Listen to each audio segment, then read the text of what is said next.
Sometimes when you don't know where you're going, the best thing to do is go there. A wise man once stated that an object at rest stays at rest. And while his rationale is a little different than mine, I'm going to borrow from his premise. Right? Because when you move, even if you don't know where you're going, you put yourself on a collision course with something. You put into existence an entity to react to. Some call it destiny. Others call it fate. I call it simply initiative. Because if your journey is hypothetical, you have nothing to celebrate nor correct. A sailboat can adjust its sails once it leaves the harbor, right? It can learn from and manipulate its surroundings, make sure it arrives at a destination, right? It learns and adapts along the way. But from the harbor, it speculates. It expounds upon a path that might be straighter, might be faster, might be more thought out and tied together than the crazy sailors who took off for the horizon, but in actuality, it goes nowhere. In the real world, it is stagnant, and I could be wrong, but I'd make the argument 10 out of 10 times that the real world is where we want our results. And my proof? Well, a journey that started with insurance and evolved into music and songwriting and audio production, then video production, then creative writing, then a sweet spot that kind of combined everything. A spot that didn't make its way to my inbox with an exact address. A spot that required a lot of failure and lessons learned and disappointment, but man, more than that, so much fun.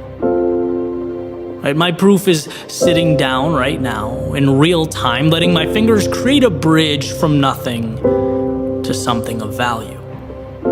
By the way, after sitting here staring at a blank screen for hours, it's just starting. Could I be wrong? Could I screw up? Could I wildly miss the mark? Yes. In fact, it happens more than I'd like to admit. But here's the beauty, even if I am wrong, I now have something to work with. Something has been brought into existence. And well, that means I'm officially further along than I once was. And I've heard over and over again that there is no perfect moment, that you have to just go. And the idea, I mean, it makes sense. It's impossible not to understand, but it's one of those things that until you feel it, doesn't mean anything. How can you miss something you've never experienced? Well, to put it in a way that helped me understand, you aren't going because, what do you have to lose? You're going because everything is to be gained.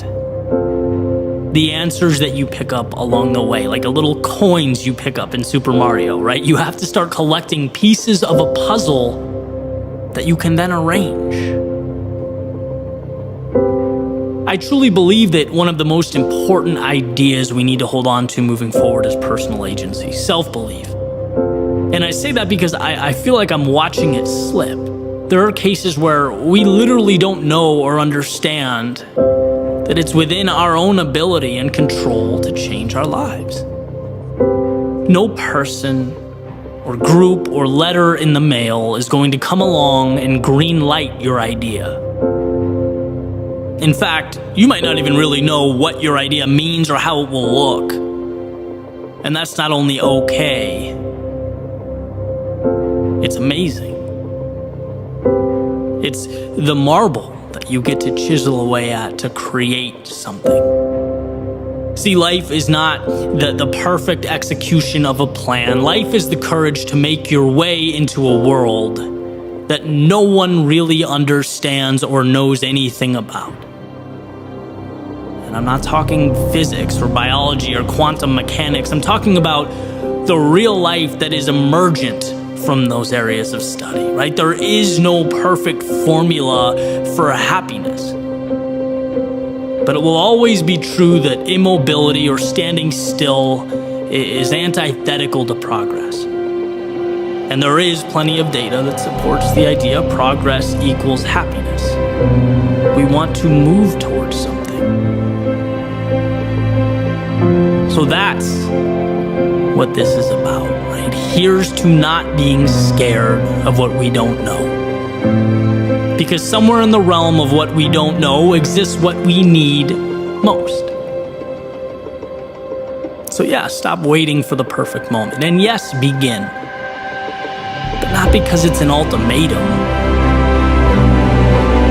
Do it because the things that make life fun and intriguing and exciting and ultimately worthwhile, they live on the other side of your front door.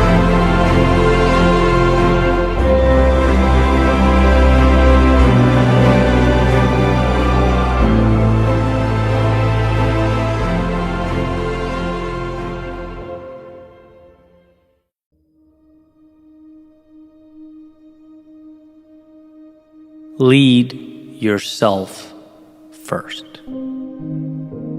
Before we can influence, before we can ever persuade or change anything externally, we have to first lead ourselves. And that means delivering on the promises we make to ourselves. It means showing up when we tell ourselves we're going to show up. It means putting ourselves in an environment conducive to growth.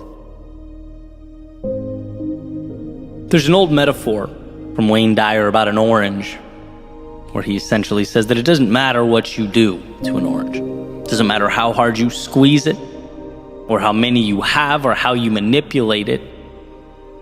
Grapefruit juice will never come out of an orange.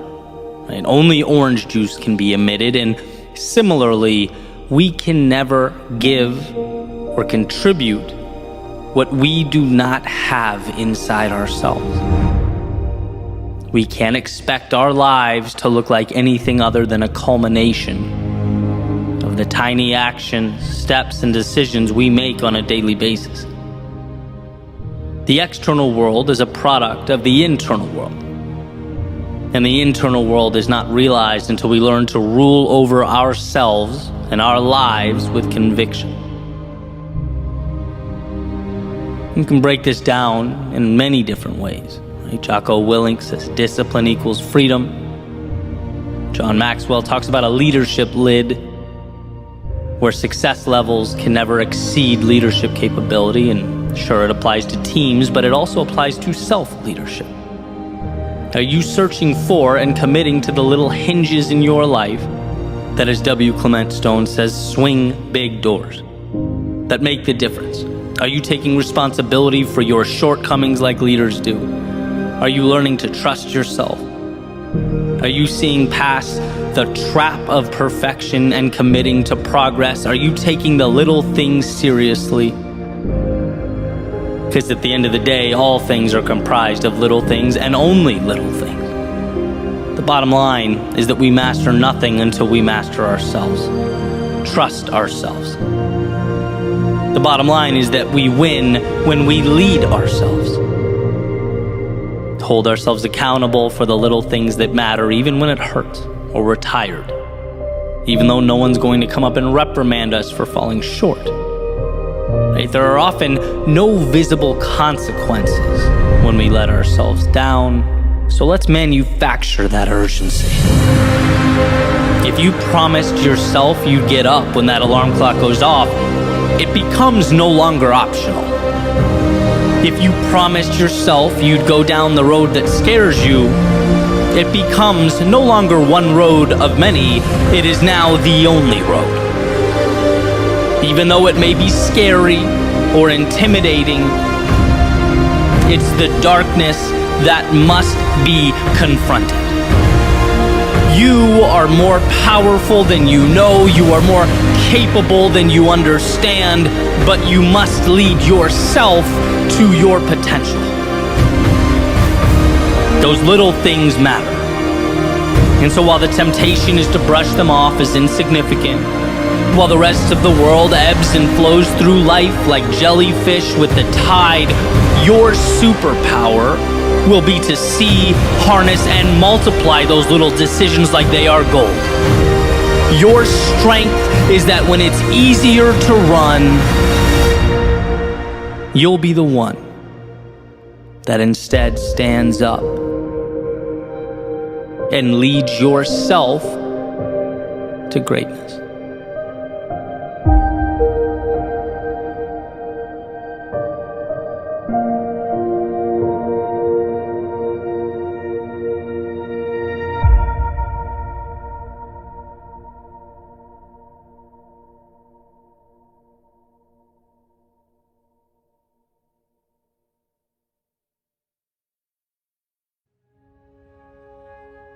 This weekend, I needed to shut off for a little bit. So I got some Chipotle. Yep, big night. Picked a random episode of Game of Thrones, sat on my couch, and I put my feet up. Apparently, though, the universe had other plans for me, because I swear I was a few minutes in, and I heard one of the most incredible quotes I've ever heard, which sent me in 400 directions thinking about how to share it and delve into it with you guys on the podcast. So, hey, sometimes you plan to sit there and watch make-believe armies fight, and you end up instead putting together an essay. Life in the big city, right? But the scene I'm talking about, there's a character named Sansa Stark, for anyone who hasn't seen it. And at this point in the show, she's lost her family. Been away from home, essentially on the run for a long time, and was sitting by herself, kind of sulking, reminiscing, building a little replica of her old home in the snow that was on the ground as she sat there. And basically, just to set the scene, this little kid comes up, stomps on it. Sansa gets mad, hits the kid. She's just devastated by everything, exhausted by it all. And roughly that time, a second character walks up. Guy named Peter Baelish. And Sansa, standing up over her broken snow castle, says, "I was trying to remember what everything looked like. I'll never see it again." To which Peter replies, "A lot can happen between now and never. If you want to build a better home, first you must demolish the old one."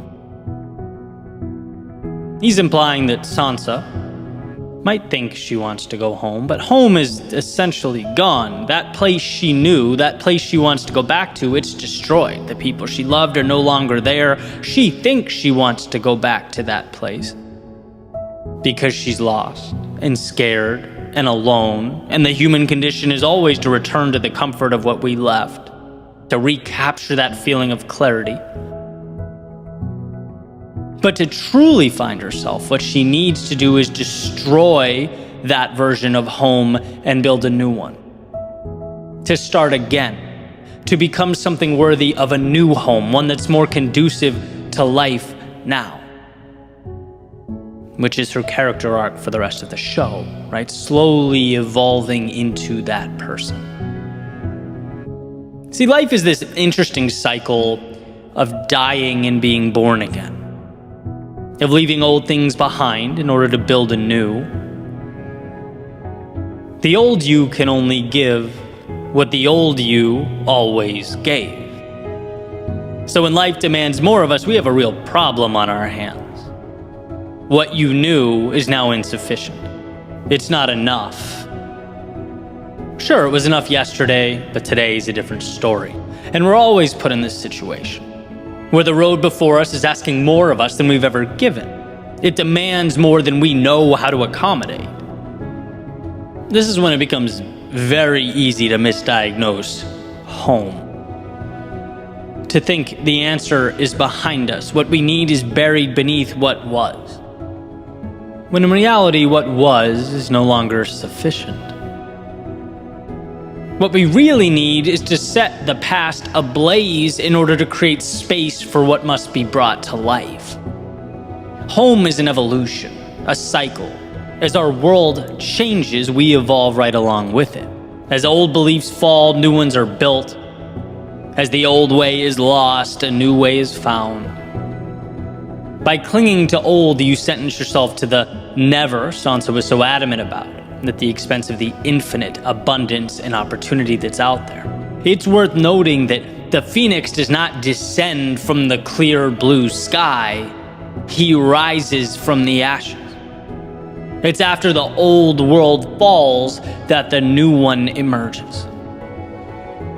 I'm not the same person I was in 2014 when I left what I was doing to do what I'm doing now. That version of me died. And then again, when I packed up my things and relocated my life and business to South Florida. And then again, when I changed how I positioned myself, how I thought of myself in the world, and again, and a multitude of times since then. This current version of myself is dying as we speak, making room for the new. Every time I find myself at a transition point, it's pain. It's unlearning things I knew to be true, I was sure of. It's taking a sledgehammer to the old realities so that new ones can take their place. So that's saying a lot can happen between now and never. Yeah, anything can exist between now and never. The world is limitless between now and never, if you understand what never means. Because the old you could never have the things, meet the people, go the places, or become the person that you will be someday. The old you could never see the world the way you do or the way that you will. But the old you was never supposed to. What we once called home, our past, our understandings of life, they were critical. They set the stage for now. They brought us this strange intersection of who we once were and who we now need ourselves to be. It's not that crawling on the ground was wrong. It's that we are now required to grow our wings, to set ablaze the previous parameters so that new rules can be written. Change hurts, but it hurts far less than carrying the old you into eternity, while infinite possibility is left on the shelf. It hurts far less than equating your life now to what's been taken away or lost. Rise from the ashes of what was. Life will ask you to be better, more capable. It will ask you for more. Meet its call. Over and over again, meet its call. For anyone willing to let go of the old and give life to the new, a lot can happen between now and never.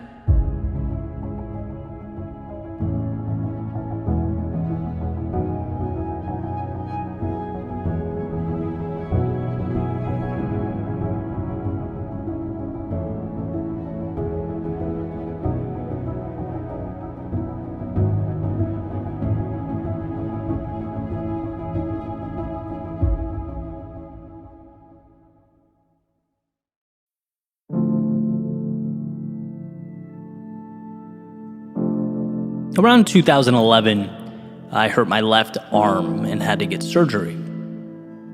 So for a while, I was pretty limited as far as what I could do with my upper body. And that's really when I fell in love with running.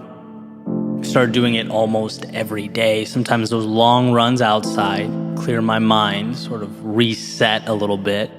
And sometimes I'd mix it up, hop on the treadmill and do my favorite workout, which was a pyramid, right? Where you break 10 minutes into 4 segments, 4, 3, 2, and 1, increasing in intensity with each segment, and then you start over.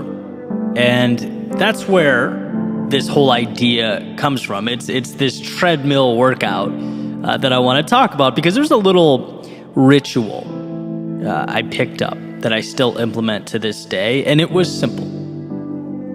At the very end of my workout or my run, I would always add 22 seconds. My lucky number twice, 2 and 2. So for example, if I told myself, the workout's going to be, 3 pyramids or 30 minutes, I would stop running at 30 minutes and 22 seconds. Right? If I told myself it was going to be an hour, I'd stop at 1 hour in 22 seconds. Always tacking on that 22. And I don't really remember the first time I started doing it or even why.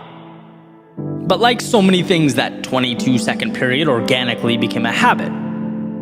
Sort of evolved to take on a life of its own and would come to symbolize for me a little challenge. The idea that the end is never really the end.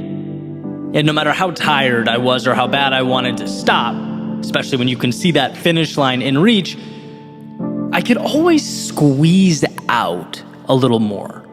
Like there's always something extra to give. And you could certainly go down that 22-second rabbit hole, right? Just 22 more seconds. And then you finish that and you realize you can do just 22 more and just 22 more. It's like this never-ending spotlight into how incredible we are as humans. That our stopping points almost always are constructed. Rarely is there not an extra 22 seconds or 22 somethings we can endure. And not only that, I think there's a case to be made that our growth occurs in that final push. There's a ton of value, hidden away in there.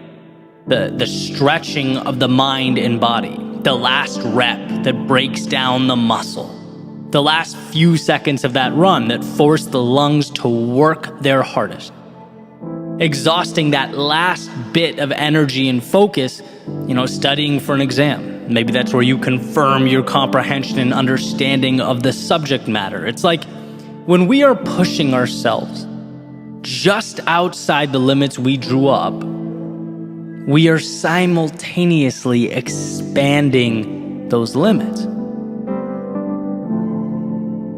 And so over the years, I've adopted that mentality. And I look at myself in the mirror now and I can see it. I'm not the same person I was a decade ago. Those little decisions to add on 22 seconds, they stack up, and they stack up in a unique way. Because it's not necessarily about the time. It's not the same benefit that, say, an hour every morning at the gym would bring. Obviously that would be incredibly valuable, but in a different way. I'm talking about mentally, an armor that we come to wear, an identity that gets materialized. It's how you see yourself and how you see the world. You understand how manufactured our parameters are. And I get it, we have to stop somewhere, sure. But it's an acknowledgement that those somewheres are fiction. They are arbitrary. You weren't made to exist within them, but to stretch them, to recreate them.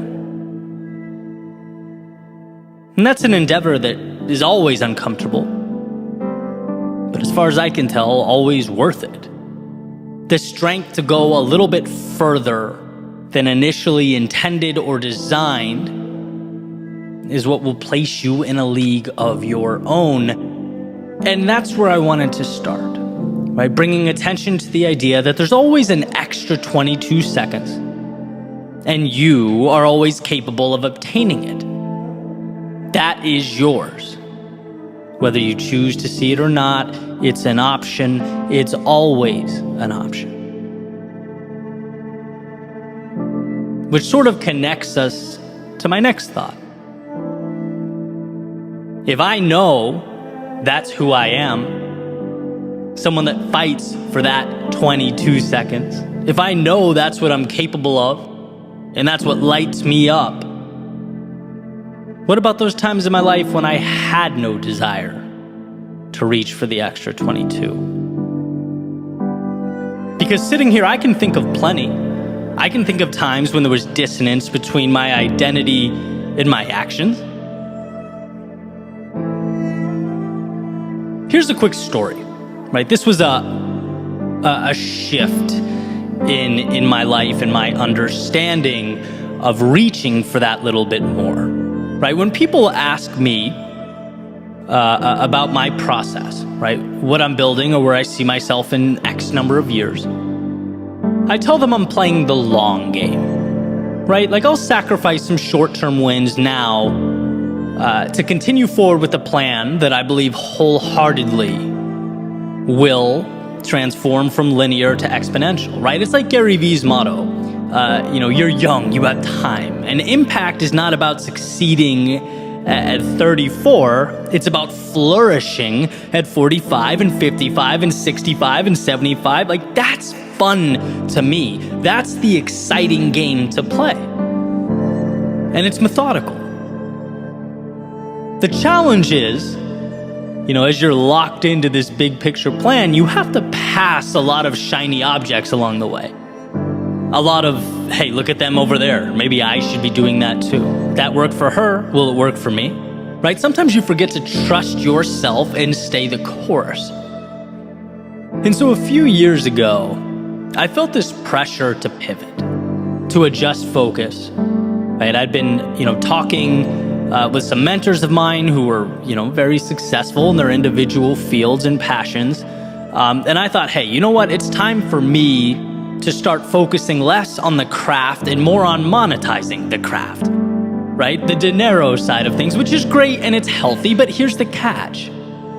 As long as you're doing it in a way that aligns with who you are.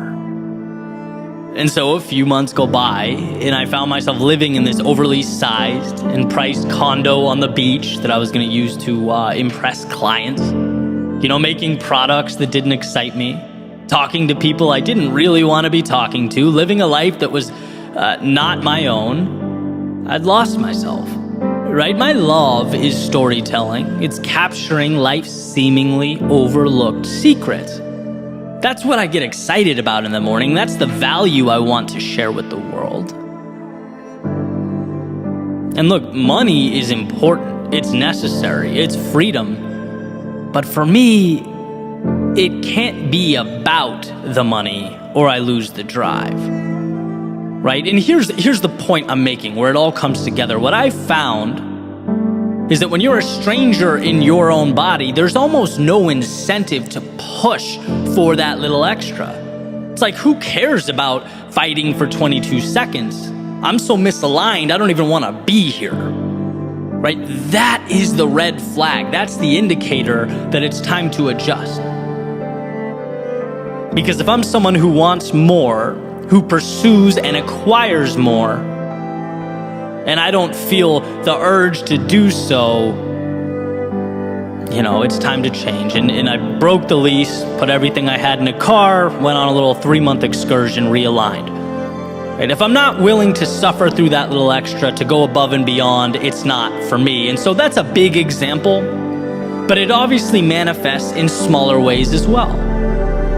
Yes, you are someone who can and will chase down the beauty in life, who will transform that little extra into something meaningful, but you also have to position yourself and the world around you to make it possible. And when you don't feel that hunger inside, and this is the point you need to understand, it's not you, it's not broken hardware, it's not that you innately lack drive or confidence.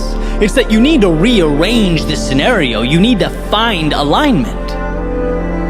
Because I promise you, if you want something enough, you'll be willing to fight for it, to hurt for it, to break boundaries for it.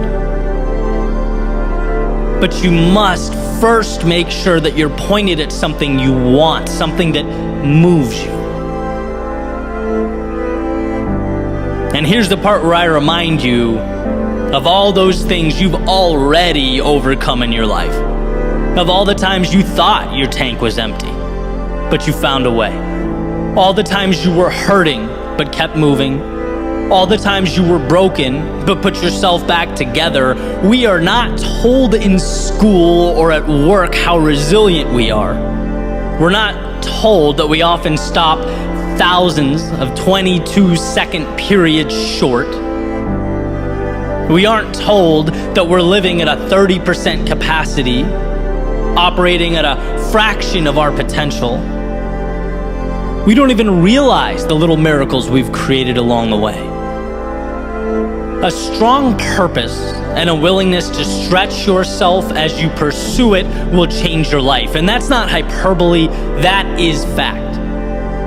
If you want what you've never had, then push yourself further than you've ever gone. And we're talking little stressors, expanding one step at a time, until you eventually look over your shoulder and see the miles you've traveled. Until you look at your reflection and see the evolution that has occurred. It was never just 22 seconds. It was a consistent and sustained shot at the walls you placed around yourself for the opportunity to see them crumble.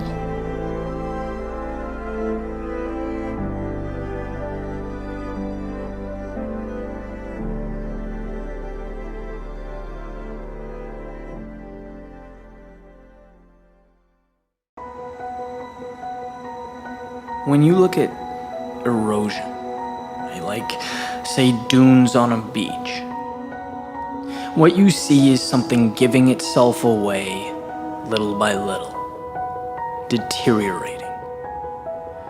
Sure, there will be events that expedite the process, but generally speaking, it's lost a little bit at a time, day by day, right in front of our eyes.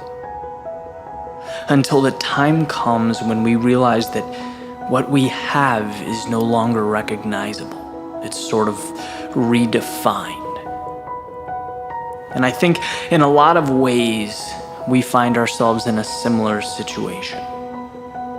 The concessions we allow every day slowly redefine who we are. And it doesn't seem like much. That's the thing, it never does.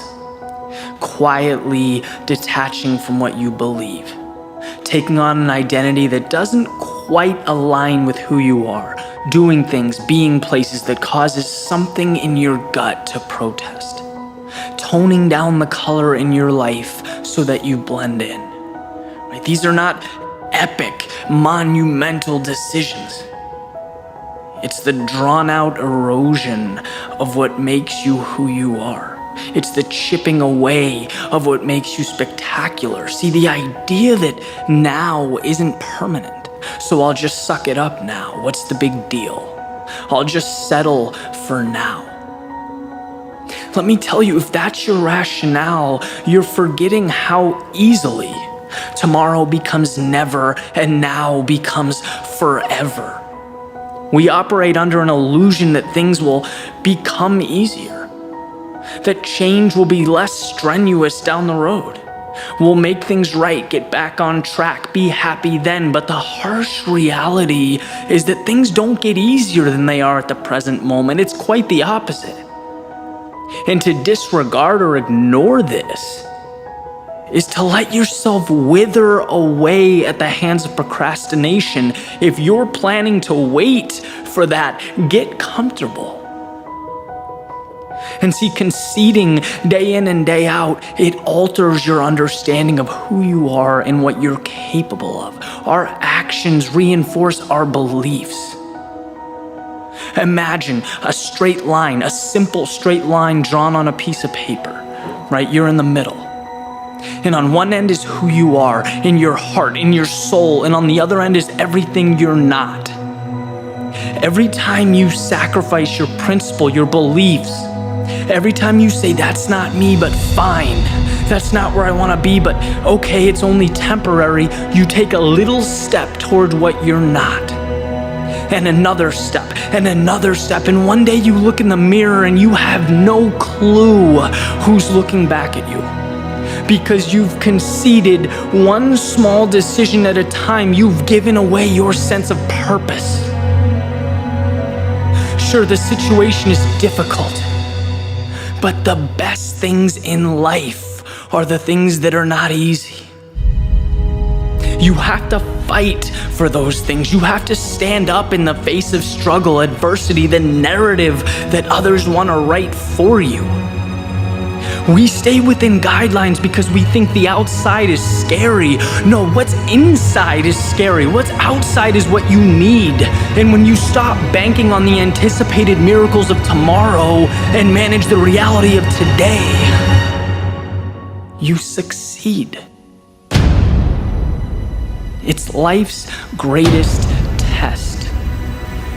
Are you brave enough to be you? Are you strong enough to fight back when you're tempted to hide, to blend in? Every time you summon the courage to stay true to yourself, it gets easier. The difficulty lessens. You become free of the mental chains you've placed around your ankles. There are certain things in life worthy of compromise. But your identity, your journey, what makes you feel alive, that is sacred ground. That is worth defending until your last breath. No one can take that because it's yours. And when you look back on your life and the amazing people in it, a life lived fully will always supersede marching through your days wearing a mask and following someone else's agenda. It's your life. It's your gift. Live it.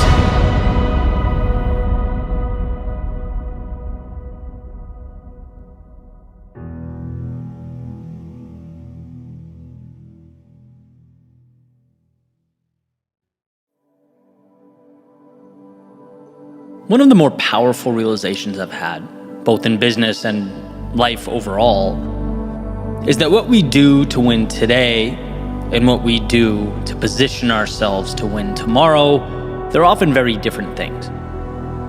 And we've probably all experienced this in some capacity. We get sucked into the cycle of doing, becoming so task-oriented that we don't make time to step back and ask, which direction do I want this ship to go?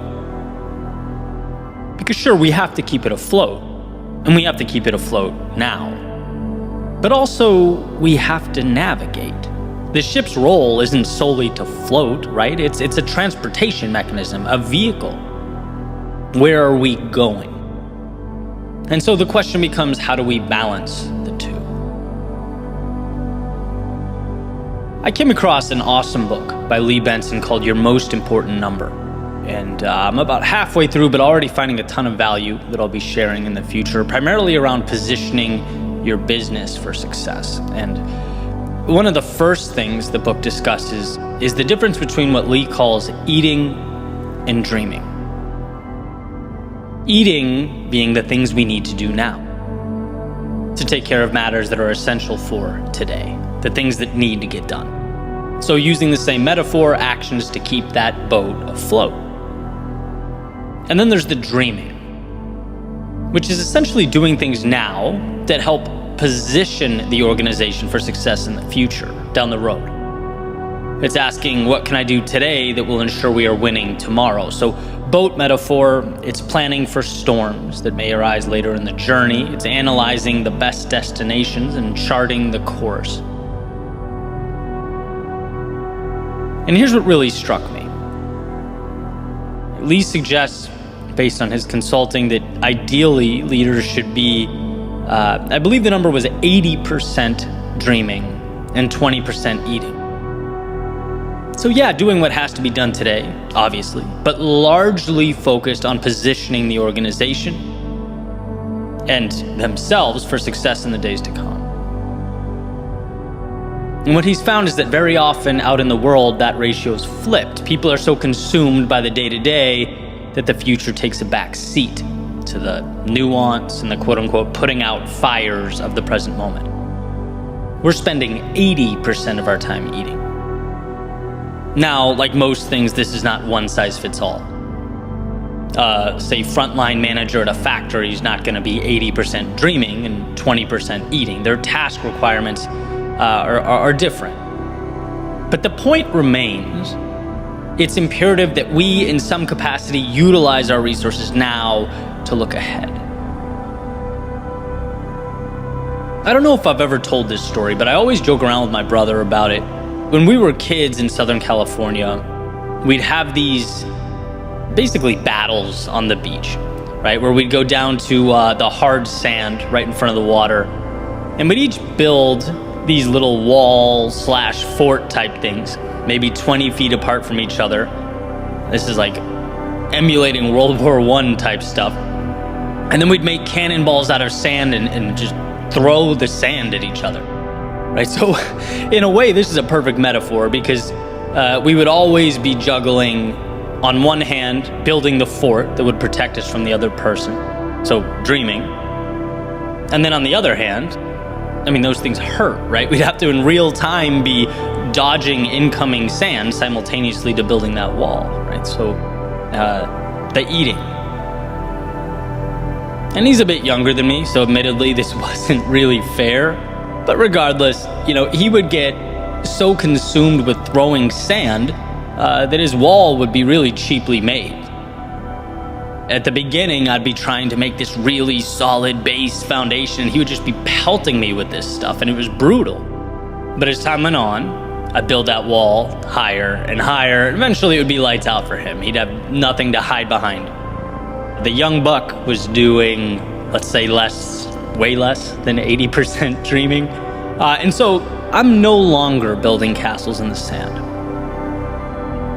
But as Thoreau said, now I'm looking to build them in the air, seeking to bring things into life that are merely ideas and concepts in my head. And naturally, this prompted me to ask, well, what's my ratio now?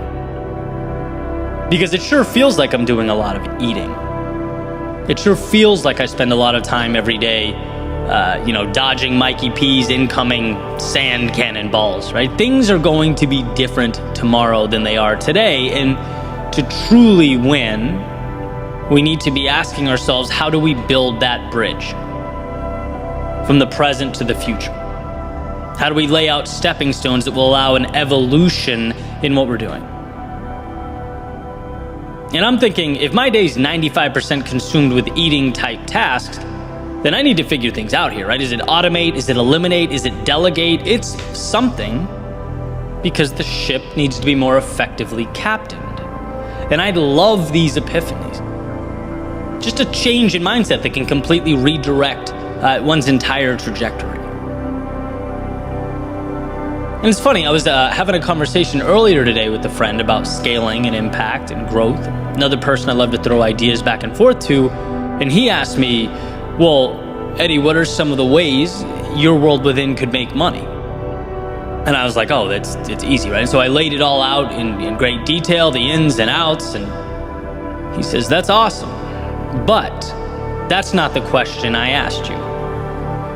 You answered a different question. You answered, how is the business making money now? I asked, how can it make money in the future?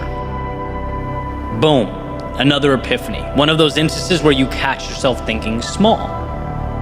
And this isn't a knock on the work I'm doing now or the systems in place now. They're great now, but again, now isn't forever.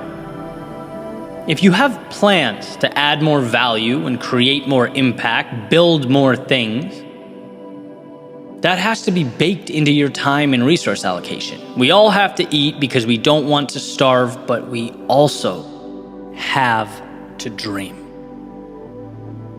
Because if we're unable to look ahead, we simply will not be equipped to handle the turbulence of tomorrow, right? There's a duality to this game. And I think the ratio with which we're juggling the two deserves consistent attention and examination. Now, yeah, life is seasonal. There are times where keeping that ship afloat takes everything we have. But it's understanding that that is a season and not the way things are. Dreaming allows us to start moving in the right direction, even if it's one small step at a time. Building today piece by piece, something we can stand on tomorrow, a staircase to the version 2.0 and 3.0 and 4.0. The future depends on what we do today, and so we must create space for that seed to grow. We must chart the course and captain the ship to the next horizon.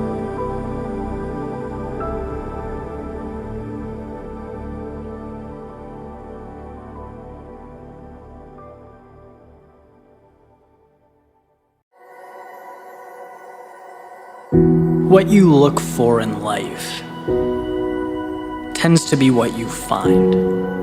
What you believe is usually what you see, which means your existence hinges on where you build your walls.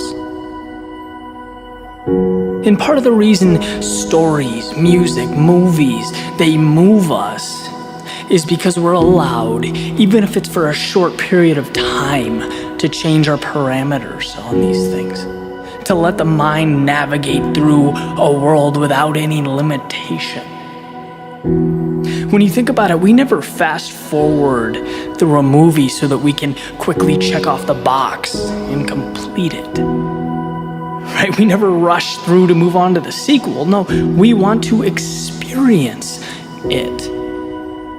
We want to be overwhelmed by emotion, captivated by excitement, lost in the mystery, and then when it's over, we retract, we return to reality. The walls come back up and the rules are reinstated. And from a 10,000-foot view, you can't help but look at that and wonder if there's more there. Why do we have to retreat to this microcosm of our ideal world where we're not rushed, we can enjoy the moment? Why does it take a dark room and objects depicted on a small screen for us to feel like it's acceptable to step outside of this everyday script? And the question isn't who's enforcing these rules, right? The answer is always us, it's internal, but the question is why? Is it incomprehensible that the same excitement be inserted into your world? Is it out of the realm of possibility that the rush of adrenaline, the peak experiences, the laughter, love, twists, and turns be inserted into reality? It's like we choose to be chased through life by ticking clocks and measured by socially constructed checkpoints. But we can move beyond that, much beyond. In those checkpoints, they're just as imaginary as the talking raccoon you set aside 3 hours to watch last night. So, by the way, you could escape from a manufactured reality. Right, there's a powerful authoritative line that separates our day-to-day from the imagination, and every second is about pushing that back. Never fast-forwarding through life, but making it unlike anything else. Never applying the word mandatory to things that don't warrant the term. We need to think bigger. Working like a madman to build someone else's dream is not mandatory. Enjoying 2/7 of your life is not mandatory. Being confined to one road when there are infinite paths to travel is not mandatory. They're components of a bad movie. And my point is not to be ungrateful. It's not to be resentful. It's to remind you that things are the way they are because you've allowed them to be that way. Nothing in life is destined, predetermined, or meant to be. Everything is decided. Life is chosen. Paths are taken. And sometimes a simple reminder that you have the flexibility to redefine the rules can make all the difference. You are entitled to happiness. Every day is a continuation of the extraordinary, not a break from it, and you have to see that. You have to believe that. You're not alive so that you can every so often escape. You're here to feel the imaginary, to challenge the make-believe. Our view of the world without a concentrated effort, it seems to contract. And this is your reminder to disallow that, to stop living for the 5 or the 10% and flip that ratio on its head. Now is the time to rewrite your script, recraft your storyline. And if what you look for is what you get, then it's time to see what you've never seen before.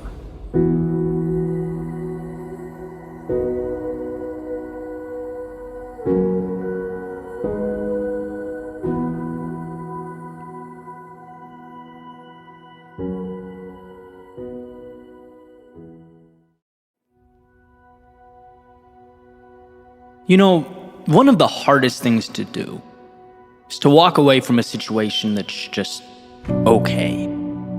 That's fine, it's doable, livable.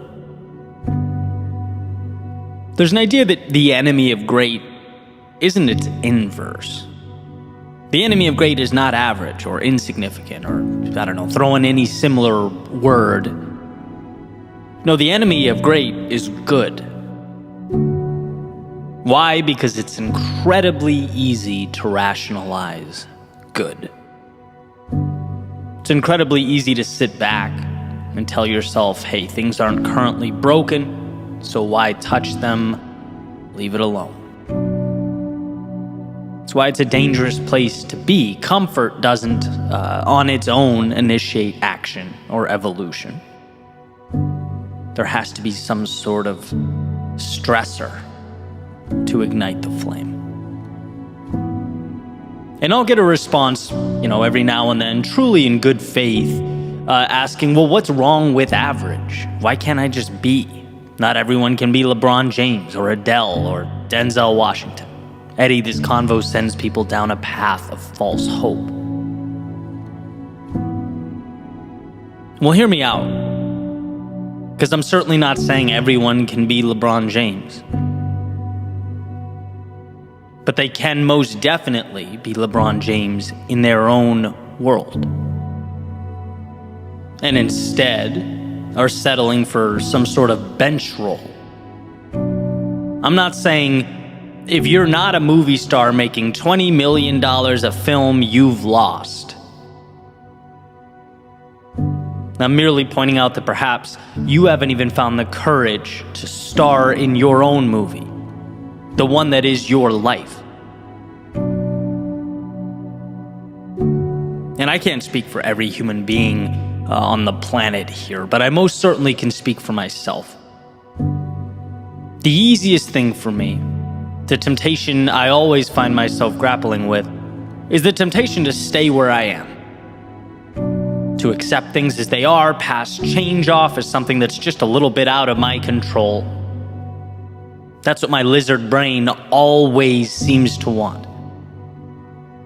It's really nice to not have to feel the burden of knowing I can change things around me. Right? That prospect of creating my own friction, my own chaos, so that I can, in a sense, tame it and elevate myself. That can be overwhelming. That's stressful. But you know what it is at the end of the day?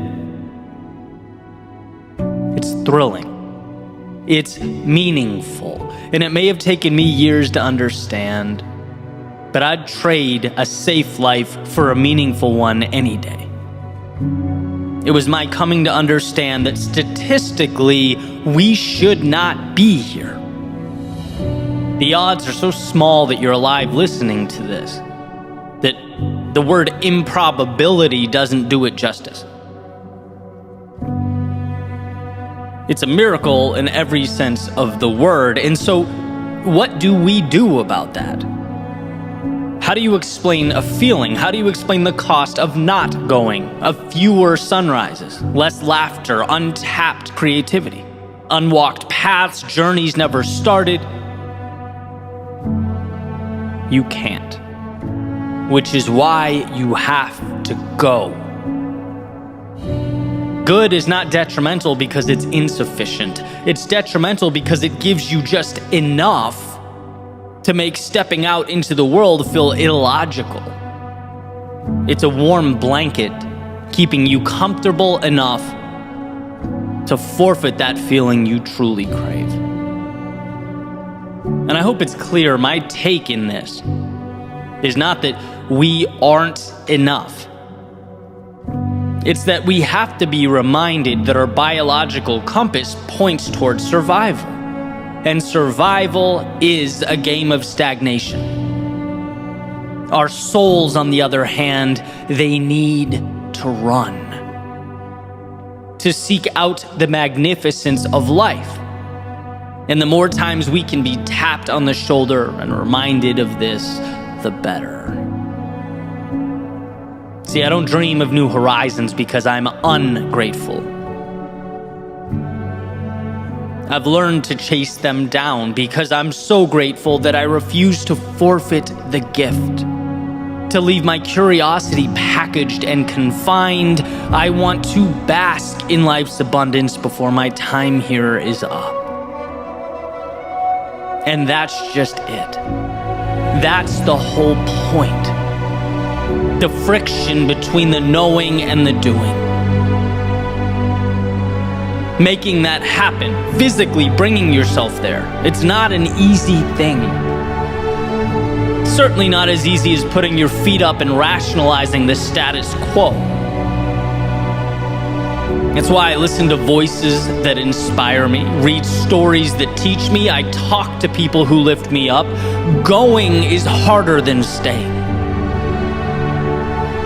But meaning resides in the going. So no, it's not about being LeBron James. It's about getting off the bench and at least shooting a shot. Whatever a shot means to you, wherever you are. Because if you don't, you'll never experience the thrill of having made one, of having felt that success. It's not about what you're doing, it's about what you're leaving on the table. Is average terrible? I don't know. Is a Ferrari never taken out of its garage terrible? Not really, it's still a Ferrari, but it won't experience the very thing that Ferrari was designed to experience. Again, how do you quantify that? You can't. Not until you go. So here's to stepping out of whatever the present definition of normalcy is in your world. Maybe not frantically changing the world around you, but certainly questioning the good, questioning yourself, questioning the road you're on. Has the routine overshadowed the reason you put the routine into place?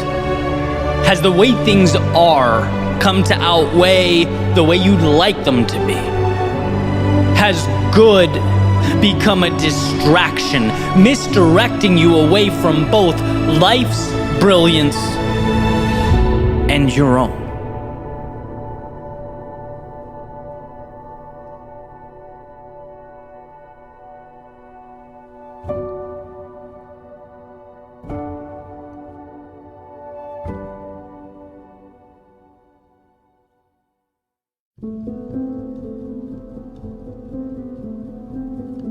We are, in some ways, helpless to what occurs around us.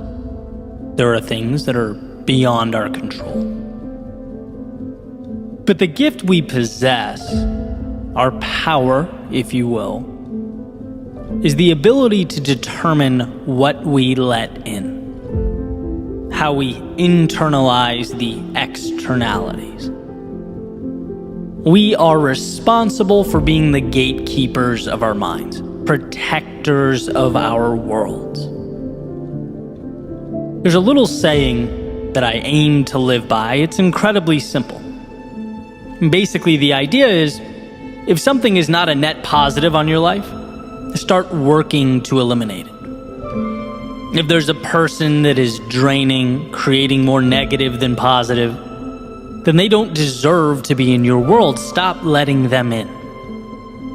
If there's some place you're going that doesn't align with what you value, start working to eliminate that destination from your day to day. Stop letting it in. If you find yourself constantly thinking about worst case scenarios, it's always, well, what if this goes wrong or that goes wrong? If you find yourself missing the opportunity and instead spotlighting the problem, start working to identify and isolate those thoughts so that they can be eliminated. Stop letting that stuff in. The great part about having so much control over our lives and our perspectives is that we get to choose what gets our time and attention. The tough part, though, and it is tough, is that it means we also have to ask ourselves questions that perhaps we don't want to ask. We have to be honest with ourselves, like truly honest. And the reality is sometimes it hurts. to do that. To ask, how am I contributing to this pain, this struggle? What am I letting in that needs to be kept outside the gate from now on? And what we often find is that the answers are there. The opportunity is there, sometimes even in plain view. But our attention is often diverted from it and instead allocated to the things that don't even serve us or align with who we are. We've habitualized finding the problems and not the solutions. And I can list examples of this over the course of my life all day, right? Epiphanies where I realized I needed to defend the thoughts that enter my mind and better cultivate a world where I can succeed, where I can be happy. Money, for example, the switch from seeing it as a scarce resource, something that everyone's fighting over, how to outmaneuver the guy to the right of me, how to get my hands on this elusive object. Nope. Block that mentality at the gate and let in instead the idea that money is merely an exchange of value. How can I be more valuable to more people? Where value goes, wealth follows. Or as I've talked about before, the injuries I deal with so frequently, right? Keeping the poor me, or I can't deal with this, or whining, I'm willing to put in the work, why won't life let me succeed? Keep all that outside the gate and let in, here is an opportunity to get better in other areas. I can't lift. Maybe I'll take a month or two to crush cardio, to eat better, to build mental acuity. Find a way. Or maybe it's that person who made their way into my life that over time became a net negative. That we've gotten to the point where our coexistence takes away more than it adds. They no longer belong inside the gate, in my world, right? Only let in people who do make your life better. And we have control over all of this. It's about accountability. It's about personally understanding the authority you have over what comes in and what stays out. Very few things in life are just because. Things exist in our day-to-day because we have, somewhere along the line, allowed them to be there. So take some time to see yourself as the gatekeeper of your world. Audit what you're letting in and what you're keeping out. To do so will set you up for a life on your terms. A life that's not wasted, or even merely endured, but one that's lived to the fullest.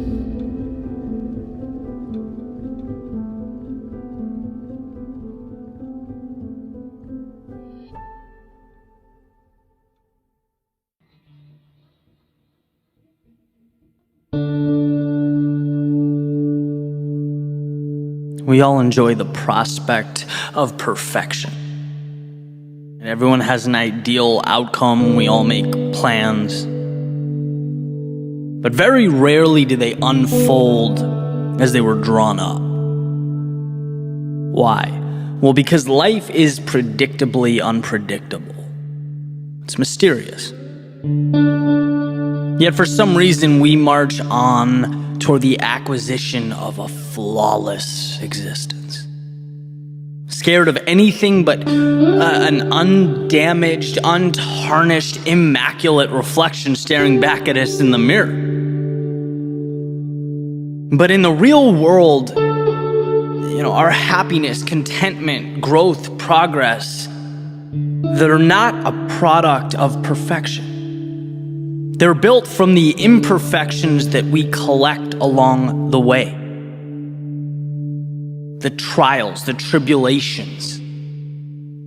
When you piece all that together like little puzzle pieces, they depict the beauty. They show the image that's always been so highly coveted. In other words, the process of rebuilding creates something more valuable than the same pieces before they were broken down, when they were untouched. In Japanese philosophy, there's a concept known as kintsugi. which is the art of repairing broken pottery with a golden lacquer. It's the idea that we don't want to hide the damage, but we want to rebuild it into something more meaningful, more valuable. Embrace the imperfect, own and cherish it. There's an old story about a tea master known as Rikyu. And he was attending a Japanese tea ceremony with one of his followers, and the follower tries to impress Rikyu by buying this fancy clay jar and making it visible during the meeting. But Rikyu never, once acknowledges it. The praise never comes. So the student, obviously upset by the lack of recognition, he pushes the jar off the counter. It falls to the floor. It breaks into a bunch of pieces. And another student ultimately repairs it using kintsugi. Right? Puts the pieces back together with a gold lacquer. And next time Rikyu attends the tea ceremony as a guest of honor, he sees the jar rebuilt and says, now it's beautiful. Now it has character. He acknowledges its value.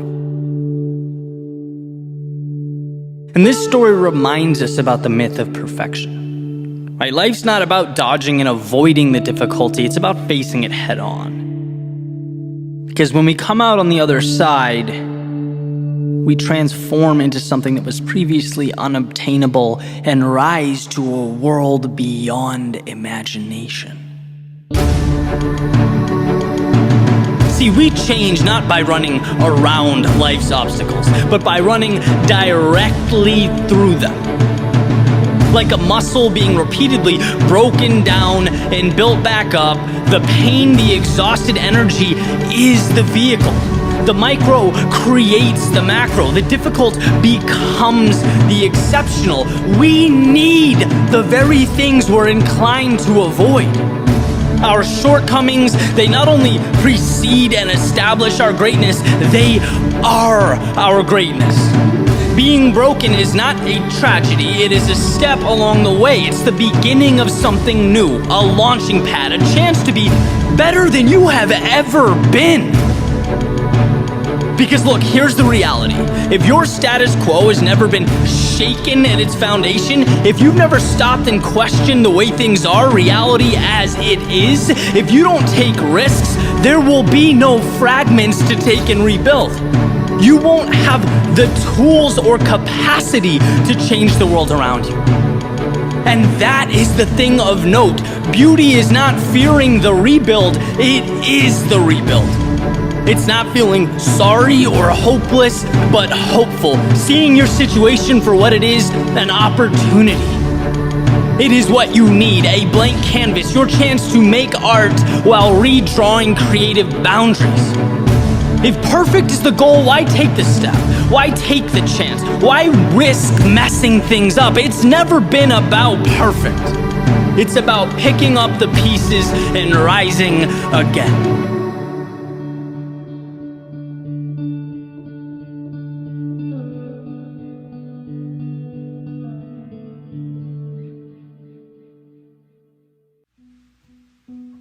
So you've made a decision. Congrats, you're 3% done. Now I'm paraphrasing, but that's an idea from author and entrepreneur Lee Benson. Belief and execution, the duo that will change your life. First, believe. Why? Because nothing happens without belief. Nothing begins without an understanding and a trust that the future contains something of value.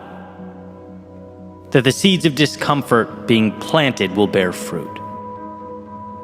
We simply don't walk through doors if we don't believe something of value exists on the other side.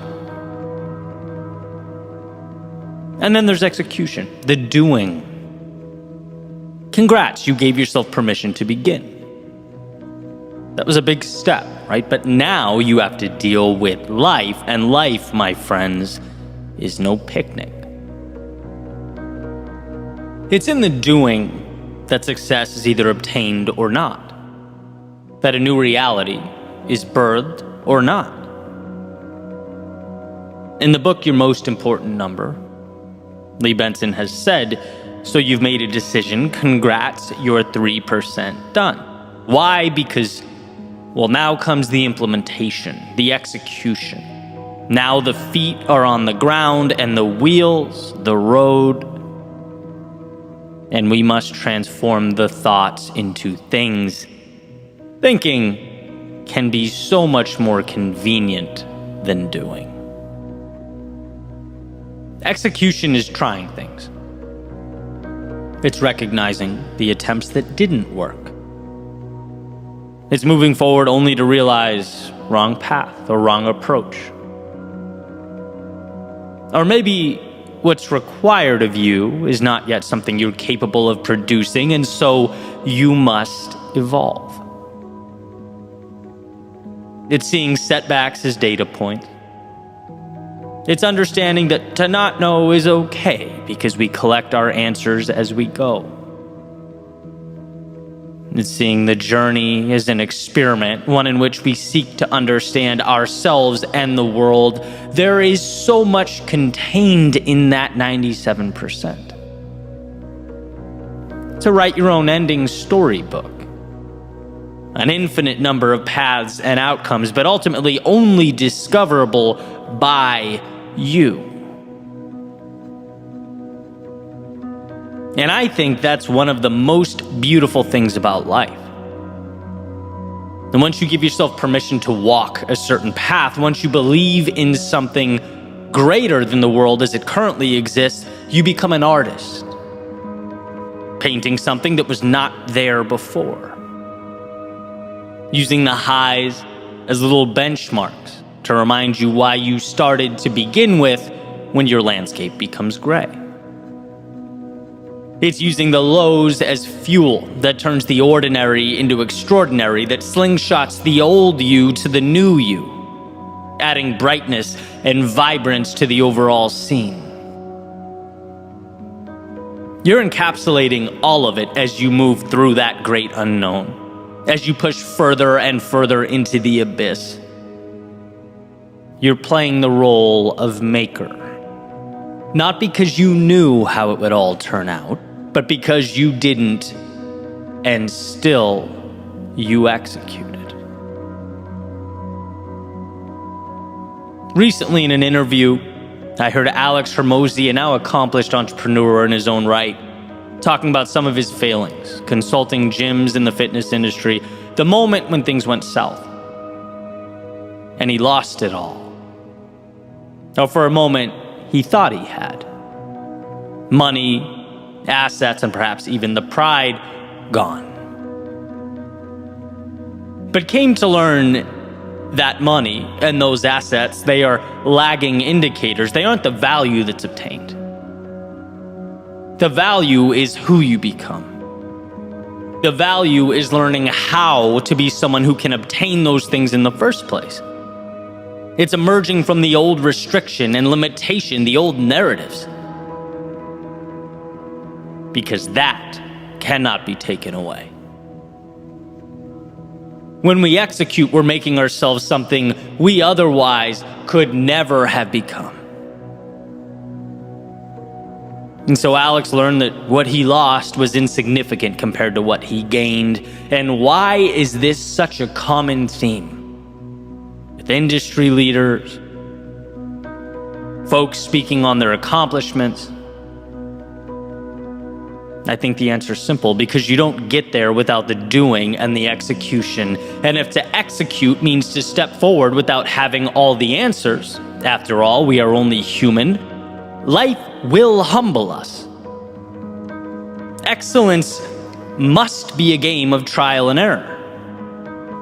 We can't escape those lost everything stories, because choosing the right path every time, well, that only happens when you choose no path at all. We have to act and be okay understanding that action brings with it mistakes and lessons and setbacks. You know, all those little annoying things that become greatness. 97% is left because the path before you is unwalked. But know that it contains everything.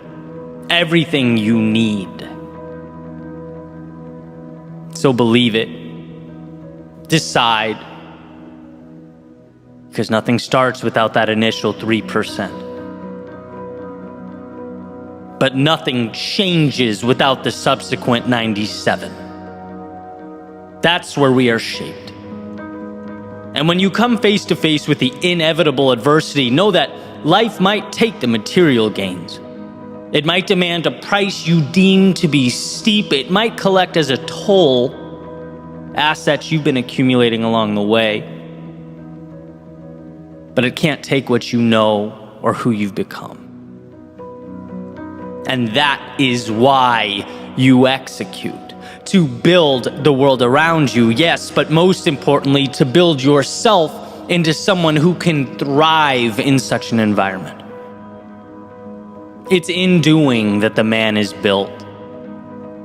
And as was said in Gary Keller's book, The One Thing, build the man and the world falls into place.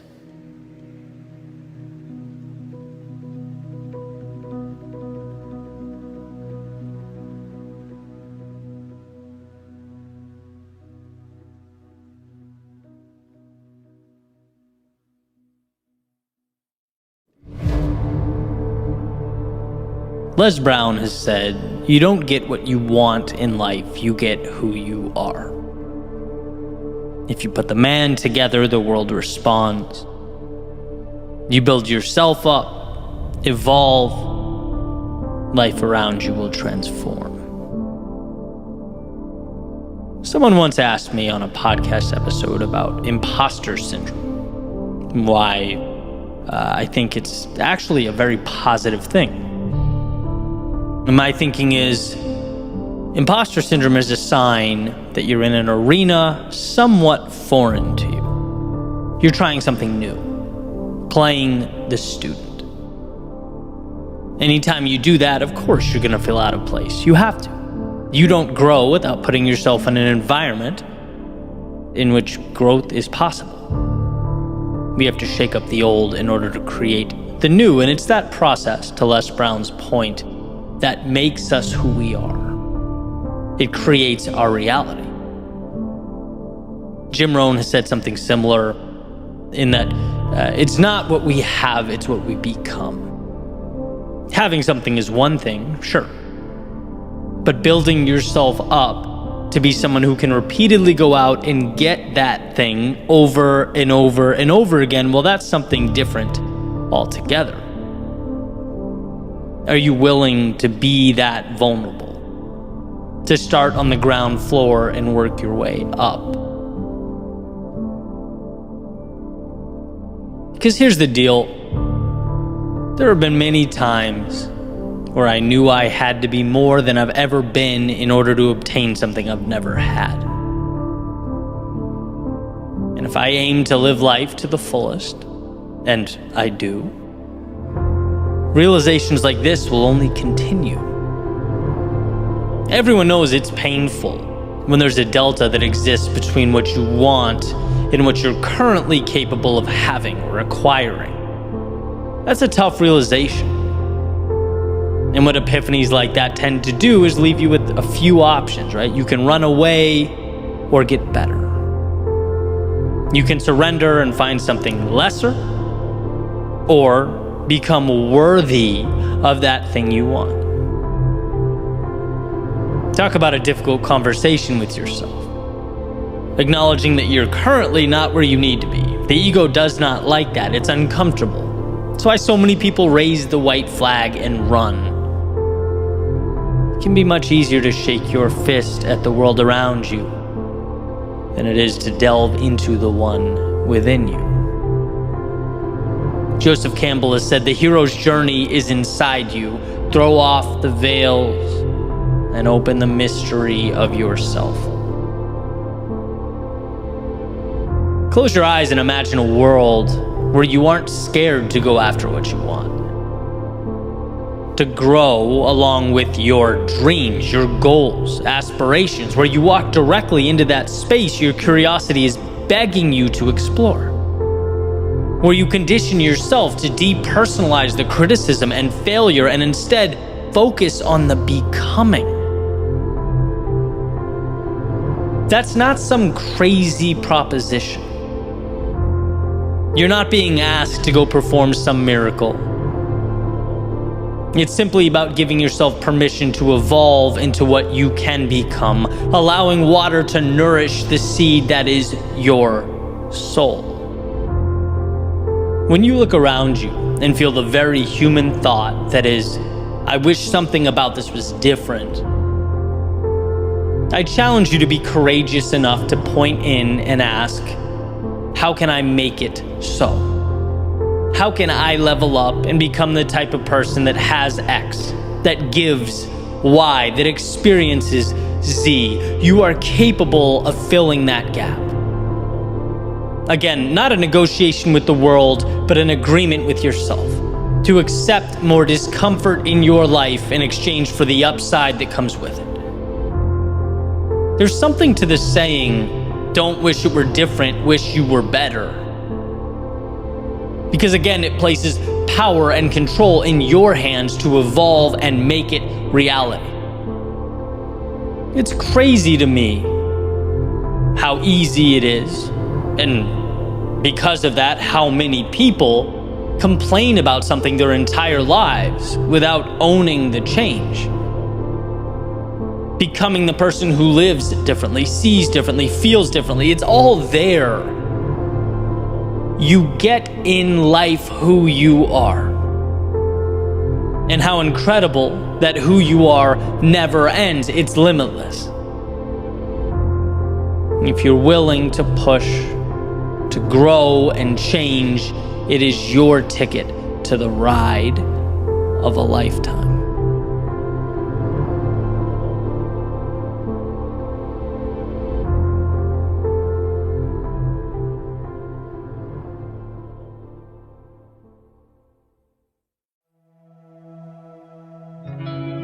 You can become so fixated on winning or losing the game that you forget to ask yourself, am I playing the right one? Is this my game? Am I setting myself up to win in an arena of significance to me? Because look, there are infinite games out there. And sometimes we find ourselves caught up in a race we have no business running. Meaning it doesn't really do anything for us. It's not where we want to be or should be. There's a saying by someone, and a few social media outlets actually restricted my post for suggesting it was Einstein. So it might not be Mr. Einstein, but whoever said it, thank you, you're awesome. The saying goes, everyone is a genius. But if you judge a fish by its ability to climb a tree, it will live its whole life believing it's stupid. Now, there are a lot of us fish out there attempting to climb trees as we speak, wondering why we're not where we want to be. Perhaps seeing the results or lack thereof as an indication that we're insufficient, inadequate in some way. When hey, that's not the case at all. It's that we haven't taken the time to identify our own personal intersection of what we love and what adds value to the world. We haven't manufactured those fireworks. That's something that has to be explored, found. J.R.R. Tolkien, not all who wander are lost, right? And I think we innately fear this process of searching because it's unsettling to not know how things are going to play out. Trust me, I've been there, right? It's taxing to not have your packaged little elevator speech and a 5-year vision when it seems like the whole world does. But to deprive yourself of this exploration is to potentially forfeit the very thing that you come to live for. Most of the time, purpose doesn't fall into one's lap. You have to have your eyes open. What's meaningful must be sought out. Now, I'm going to play a little devil's advocate here, because our world is not black and white. It sort of lives in this gray space, right? Can you win at someone else's game? Sure, there are a lot of people, quote unquote, succeeding in areas that are not ideal, that they don't love, that they're not their best in. But how is success being defined? I've talked extensively about my journey and all those games I used to play, the targets I used to aim for. And I know a lot of people who've come to similar epiphanies, right? But when you don't realize you can exit stage left and begin again, start something new, you simply continue this same song and dance, right? It's not life that keeps us confined, it's ignorance that keeps us confined. We simply have to be taught that there's more. And I understand to find an arena where you can thrive in a purely historical context is a luxury. And you are programmed to survive. You're not programmed to build an art studio because it's your passion, right? But there lies the battle. We are at a place in time where we have collectively cultivated abundance. The phone you're using to consume this content, that little thing can be a portal that transports your thoughts, your creation, your business to the masses. You have at your fingertips access to billions of people. You have reach that humans only 30 years ago, all the way back to the beginning of mankind, could only dream of. The means are there. In so many ways, it's about freeing yourself to pursue the opportunity that exists all around you, because we self-limit. Alan Watts asked the ever-important question, what would you do if money were no object? Now, in a practical world, why ask such a question? Simple, because removing those monetary constraints as you contemplate your answer allows you to truly analyze what endeavors are meaningful to you. When something is meaningful, you want to do it. When you want to do it, you immerse yourself in those little intricacies, in those details that the average person simply doesn't pay attention to. Making you so good at whatever that thing is that eventually, not only can you be the best at it, but you can monetize it, and probably at a very high rate.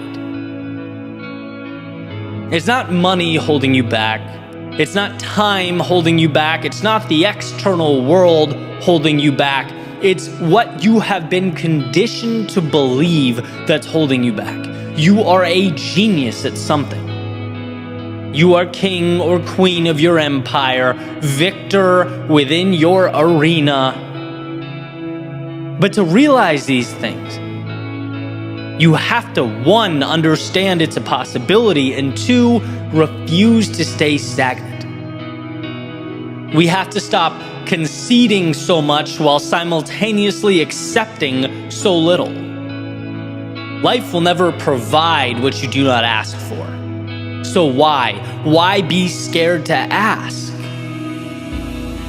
Life won't tell you you're a fish climbing a tree. You must tell you that.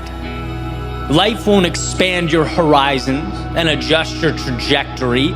You must initiate that change. To find your genius, you must be willing to leave what's insufficient. To capture what's meaningful, you must be willing to leave what is meaningless.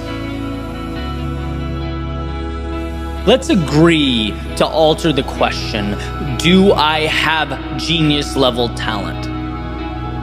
Because you do. And you live in a society that also rewards those who realize it.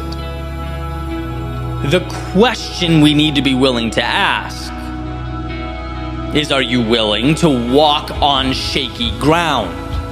To abandon, at least for a period of time, safety and the comfort of predictability in order to find that genius? Are you willing to nurture the greatness that already lives within you? Because it was never a matter of ability. It's a matter of what you're willing to discover.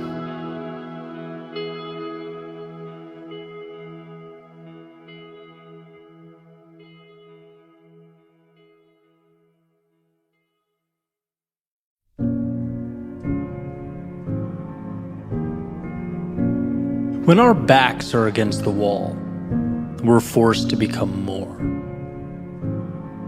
When the clock is ticking, we are tasked with finding answers that hide among us.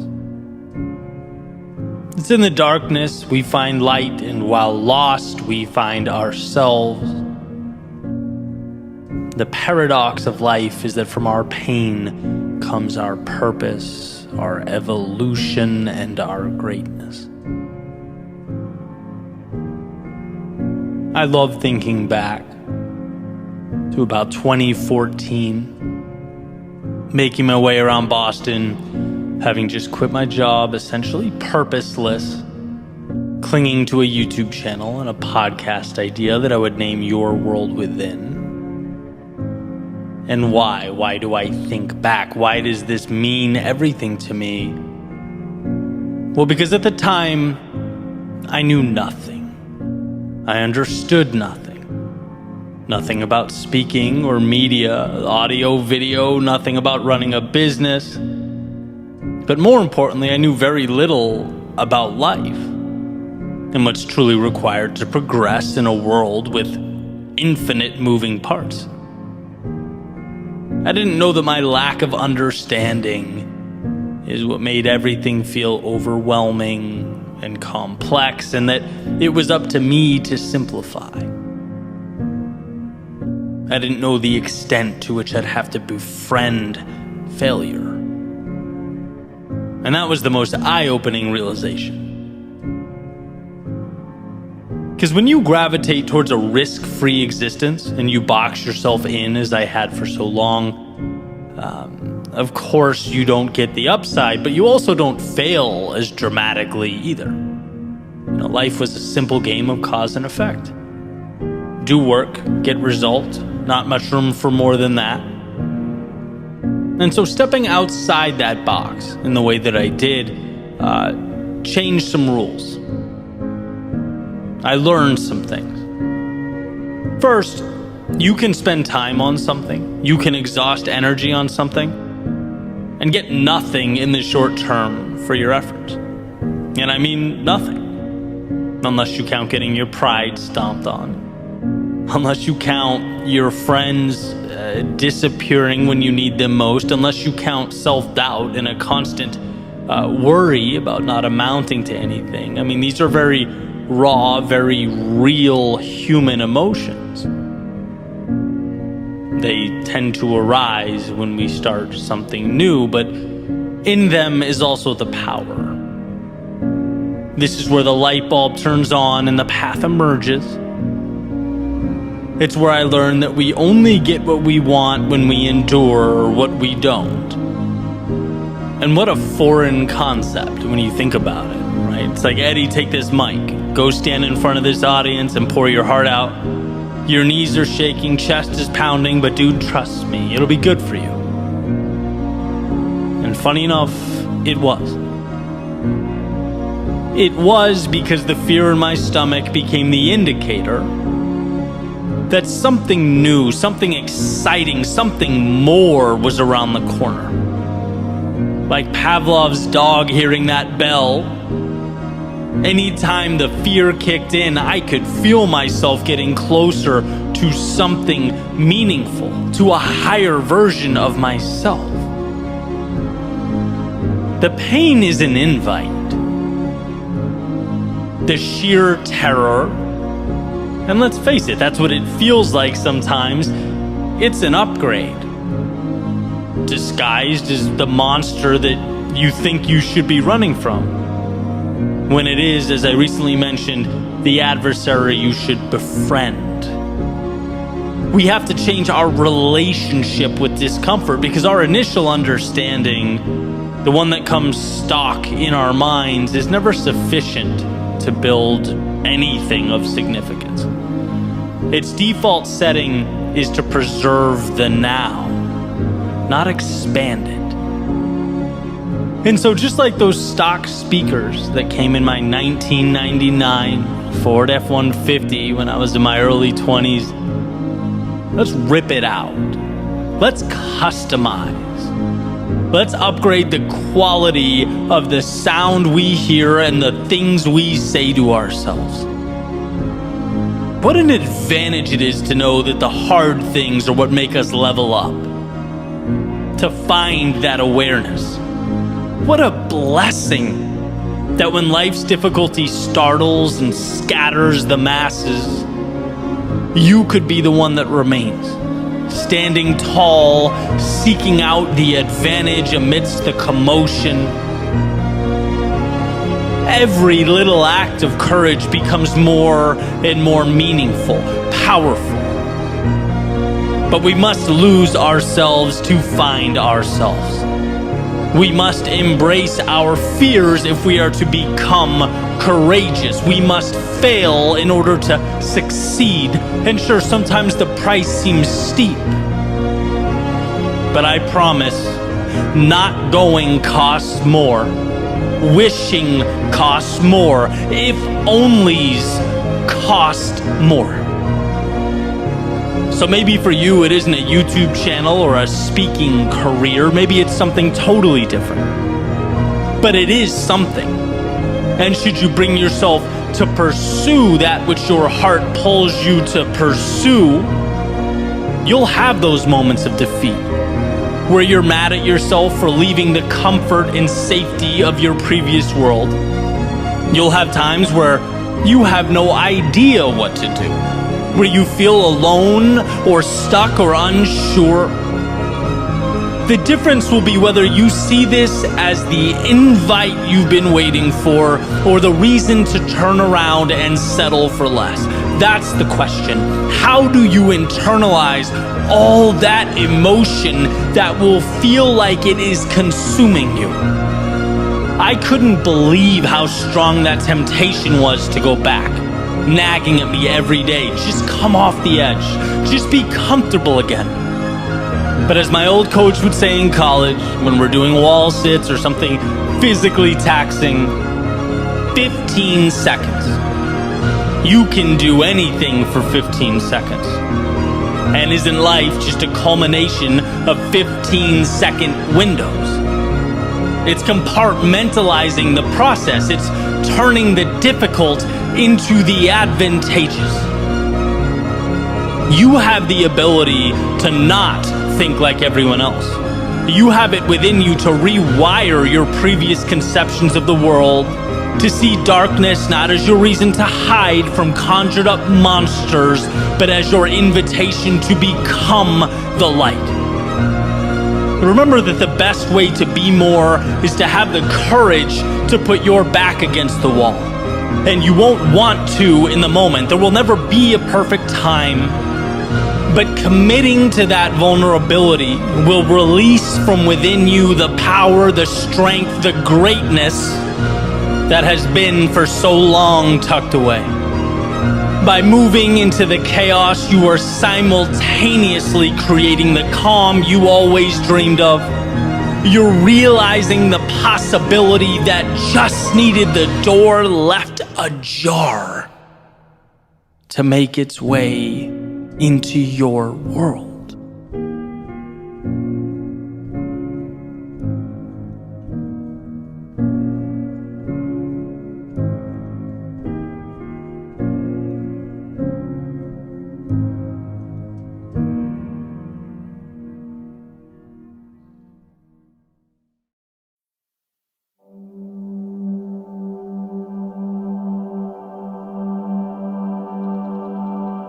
There's a saying that in order to become something new, you have to leave something behind. You have to detach in some capacity, remove yourself from the physical realm. Because the obstacles that we face are not physical. 99% of our problems are not physical, they're mental. And as you sort of drive that metaphorical ship into the horizon, the biggest deterrent's never going to be the anchor, or the headwind, or the bow line. No, it's going to be the storyline.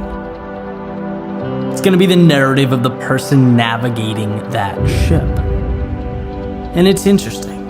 Because our first inclination when we feel stuck is always to point out, attribute our problems to the world and this predetermined position within it. Maybe that's the issue. We take our power, we put it into the universe, cross our fingers, and hope things work out. But that will always be a losing proposition. It will always come crumbling down. Because it's not the world that keeps you from showing up. You're not physically incapable of taking that first step, or growing, or evolving, developing, becoming something new. No, that demon lives in your head. That's the mental Goliath we struggle with, right? Because there's cognitive dissonance between who we know ourselves to be and who we want ourselves to be. That's the sea we have to cross, the terrain we have to navigate. It's not the physicality of taking the steps. Anyone can do that. It's believing that you are worthy of the journey. And you have to ask yourself, is it that you can't become something new? Or is it that you can't, won't, refuse to detach from who you used to be? You're still tucked away in that container, that box you've been building for years and years and years that you've placed yourself in, because I can promise you, one of the most liberating things to understand is yesterday is not a life sentence. Yesterday's not forever. Yesterday's not defining. It's simply a stepping stone. And every morning when you open your eyes, sun comes through the window, illuminates life around you. That's never your cue to put on a fake smile, play the same role you've been playing day after day after day. No, it's an invitation to do anything you want to do, to begin again, to start fresh. It's an opportunity to detach from that character, detach from the people and the things that don't push you towards what you want, detach from the negative self-talk. And when all that's gone, everything is removed, and it's only you and your self-belief, a will to move forward. I promise you that pendulum shifts. Life becomes simple, and how beautiful simplicity is.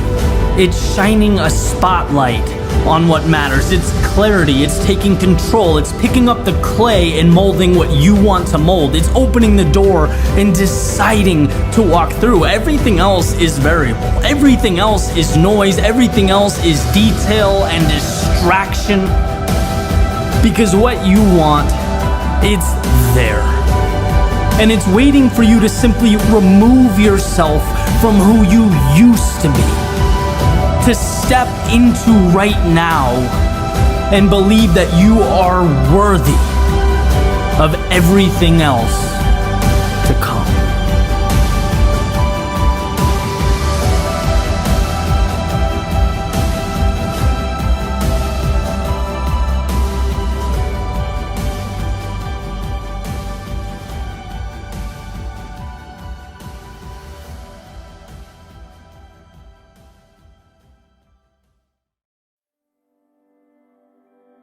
I recently heard someone say, it's not about doing your best, it's about doing what's required.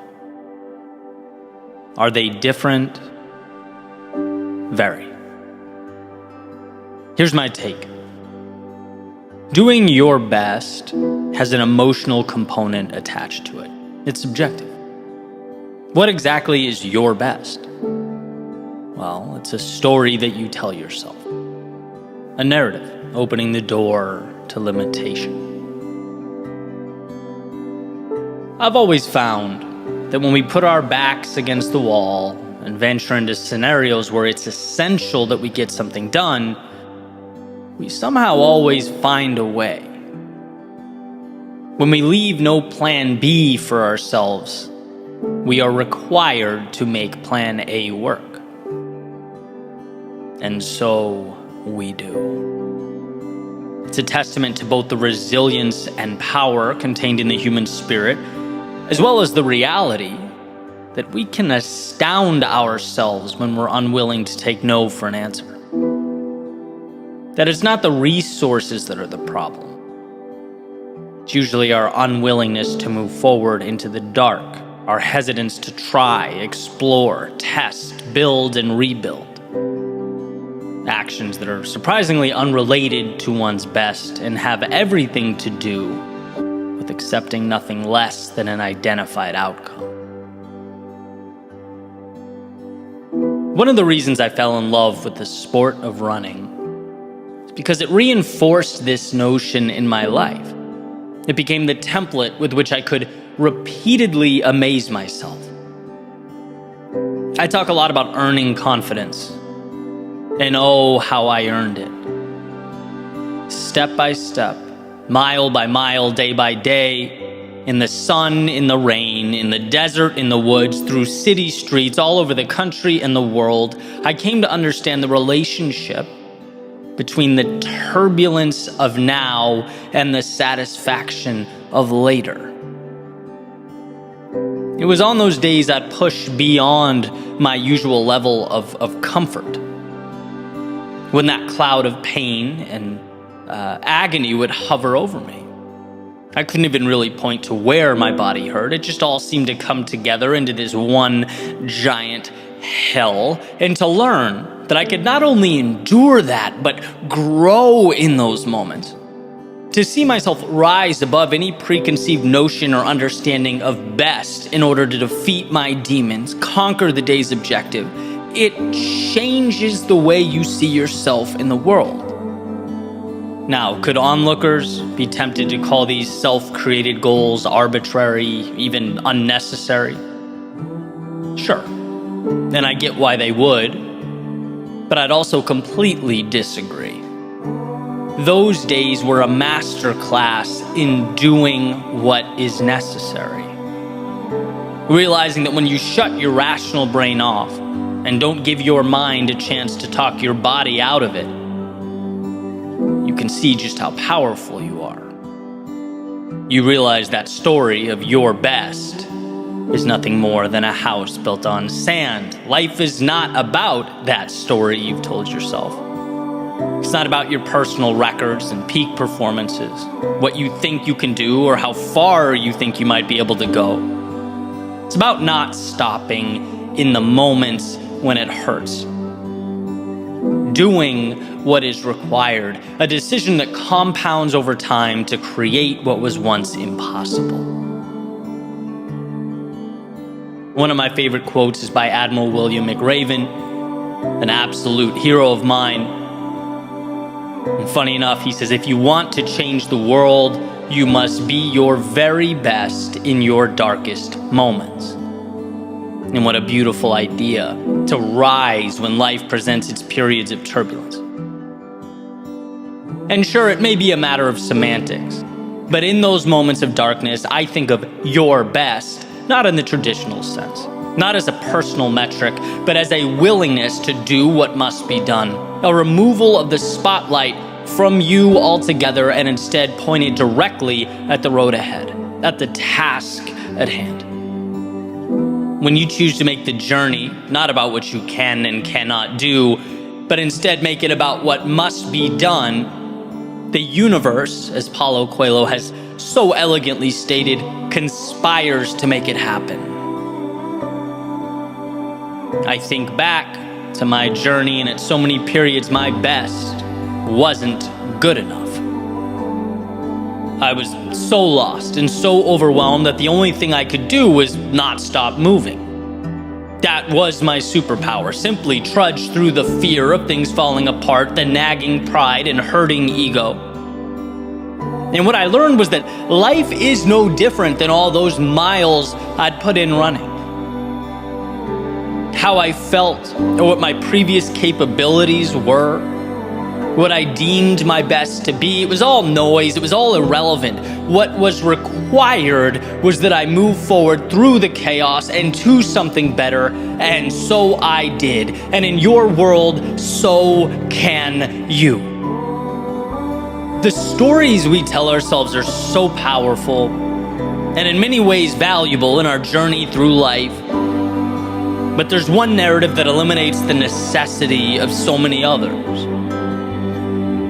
You can get to the top of whatever mountain you are seeking to climb so long as you do not stop. So long as you let go of the limitations tied to your quote-unquote best and instead do what is required to get there. You'll see how adaptable and transformative that best really is, how it's a lagging indicator. It will take time, but you're capable of being patient. And it will have its moments of chaos, but you are capable of weathering those storms. It will present obstacles that leave you unclear, uncertain, sometimes unprepared, but you're capable of picking your head up and moving through that haze. What you know of yourself now is a fraction of a fraction of a fraction of what you're capable of doing. And how far that goes will be determined not by putting a stake in the ground and calling it your personal best, but as Emerson has said, by hitching your wagon to a star and pulling yourself towards its light, a little bit at a time.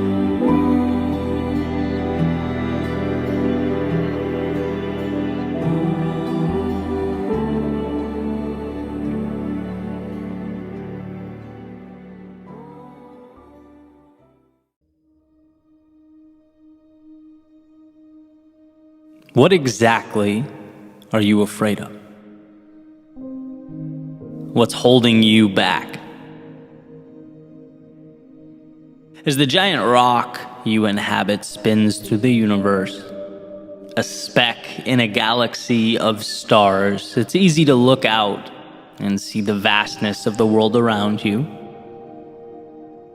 and forget entirely about the strength that you possess. Forget entirely that the mind's capacity is as infinite as those same stars that surround you. I don't think it's that we definitively choose to sell ourselves short. I think we simply lose sight of the fact that we have a say in the matter to begin with. Our fears keep us wishing. Our insecurities keep us hoping. We stay standing still when we should be moving forward. But truth be told, our pain comes from not doing, but wishing that we did. It's no coincidence that the more we fail, the more we realize life is a game that expands as we push. The power of making mistakes isn't the mistake itself, it's that when we get back up and brush ourselves off, our cognitive mapping of the world changes. We see that we can step out a little further. Our very definition of what's possible expands, and I believe that's what courage is. The willingness to step into that chaos of life, knowing that each time you find the strength to push forward, you are restructuring your reality. The resources are there, the tools are there, the opportunity is there. How crazy is the fact that we just need to convince ourselves that more is worth it? That the difficulty of short-term vulnerability isn't an enemy. It's the very ticket required for admission to the show. And so I ask again, what are you afraid of? Falling? Because you will rise, and you will rise stronger than you ever were. Is it criticism? Because one, people are so focused on their own endeavors that they look up way less than we think they do. And two, other than the small group you surround yourself with, why would you care? Is it pride? Because building things of significance requires starting on the ground floor, and there's no shame but honor in breaking down to build up. And when I look at my life in terms of chapters, right? Childhood, high school, college, 20s, 30s, the things that were my biggest concerns during each chapter are now laughable. And maybe, just maybe, if I saw that, I could have lived a little freer, been a little bolder. What if we were to get ahead of that learning curve? What if we understood that life is beautiful and flexible and exciting? And what if we understood that now? Instead of looking at this chapter 15 years down the road and chuckling to ourselves for not having the courage to have made the leap, taken the chance to have moved out into an unknown. We cannot physically see that which doesn't exist, which is why it's so important that we know we are the architects, that the fear pulsing through our veins is indicating that we are building, that we are choosing to step into a world that will give more if we find the courage to ask. So as this giant rock you inhabit spins through the universe, a speck in a galaxy of stars, perhaps each little light up there exists not to remind you how small you are, but to remind you that those same elements exist within you. To show you that the fire of a million suns sits in your soul, beats in your chest, waits for your signal now. So what are you afraid of?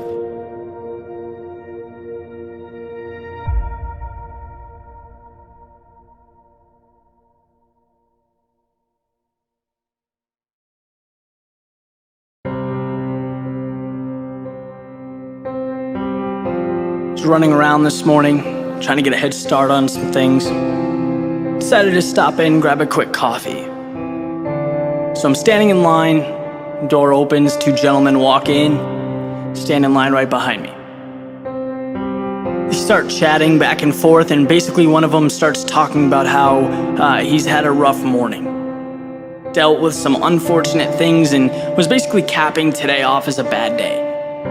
Which on the surface is pretty ordinary. You know, we all have rough days, they're real, and this happened to be one of them. But it also happened that as he said this, I was looking at the clock, and it wasn't even 7 a.m. Now, I don't know this guy's situation, it's absolutely none of my business, and I have no intention of delving into it. But internalizing all this sort of got the gears turning in the back of my head. You know, I'm thinking about how much the day is left. The sun is still coming up as this conversation's happening, so I grabbed my coffee and walked outside, started to think about all the reasons that today is good, which is sort of an awkward activity at first, right? It's not something we consistently walk around talking to ourselves about, but as I gave it some thought, I immediately saw the benefit. Today is good because, for starters, what I'm left with at the end of the day is directly correlated to the decisions that I make throughout the day. Think about how powerful that is in itself, right? You know that feeling when you have a blank page to write or paint? Or there's a movie that you've been dying to see, the opening credits first come out, the first note is played at a concert. I'm living that, right? I am personified opportunity just walking down Beacon Street. If I go left, everything that happens will be because I went left. Think about the power that's contained in that. I mean, it opens the door for unlimited opportunities. Today is good because it's right now. I may have made some rough decisions last week, last month, last year, but guess what? They don't exist where I'm going. In fact, they don't exist at all. Maybe yesterday, but not today. Right? They've played their part, they've provided their wisdom, now they can disappear. Today is good because statistically, I shouldn't be here. Because so many people were robbed of today. Because I get the opportunity to see the sun come up. And because the time will come when that will no longer be the case. Today is good because I have friends and family to share it with. This ridiculous ride, chock full of ups and downs and all that stuff in between, right? I'm certainly not capable of sitting here and dissecting the meaning of life, but I do know that whatever it happens to be, it's substantially better when shared, when enjoyed, and today that's what I'm going to do. Today is good. I'd like to think there's a lot in store down the road. Some of it will push me forward, some of it will cause me to stop, make adjustments, but I'll be damned if it will take the joy out of my day. Not today.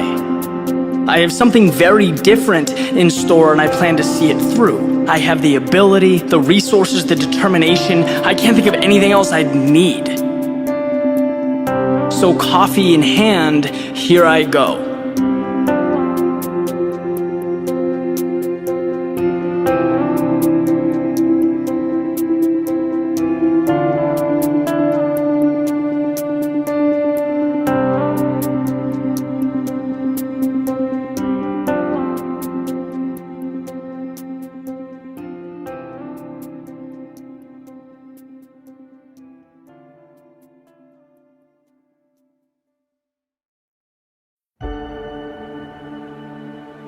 I once heard a metaphor that our existence is like standing behind a curtain with tears or holes, and reality becomes which holes we decide to look through when we're peering out at the world on the other side.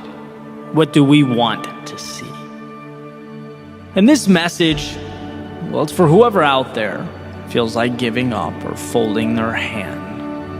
Whoever's been waiting for things to change but only sees the clock moving forward, this is a reminder that the very thing you need is on the other side of that curtain. And you don't need to change who you are. You just need to position yourself to see it. Because it's there and you're ready. When life hurts, we might have every reason to be in pain, to feel lost or confused, but I always find it to be a beautiful reminder that we also have every reason to seek out from that pain something we've never been before. Why is it that our greatest accomplishments come when our backs are to the wall? Our greatest acquisitions after losing something dear to us? Why is it that we find ourselves and our way only after being lost? I've never heard someone say, "Thank God I never changed or left or tried something new." No, it's thank God the adversity forced upon me the courage to evolve into something more. Pain is to our potential what water is to a seed. It's the beginning of everything, unshackling, opening the gate, and making us realize we were sitting on the answers. That adversity doesn't stop you, it makes you stronger. That the down times lift you up. That when you lose yourself, you find a part of you that can now become the bridge to your future.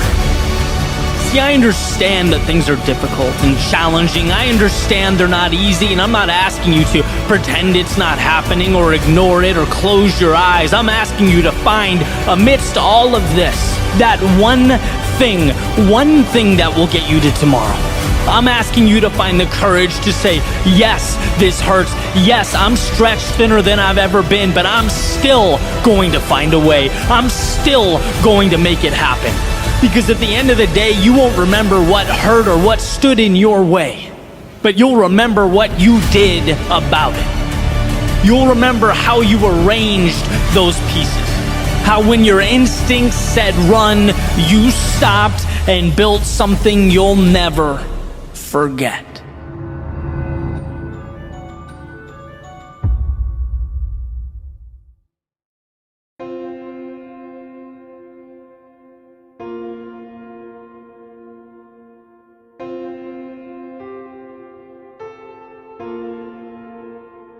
Knowledge, strength, wealth, status, excellence, many different words, many different meanings.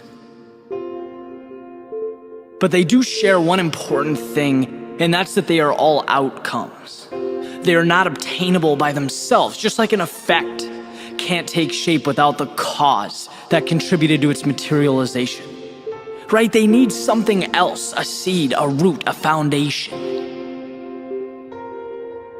If excellence were the tallest building in your city, and you ripped it apart piece by piece until only the core existed, only that foundation, what you would see is courage. Because courage is the thing that gives you a platform to build on. Every starting block is comprised of unknowns. Every endeavor, every journey, every time you start something new, you're by definition a rookie.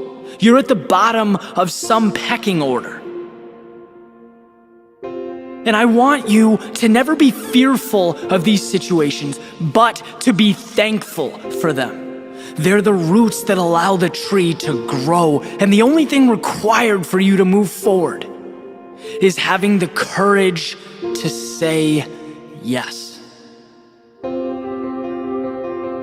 Life is opportunity. The world around you is opportunity. Some people close their eyes and ignore it.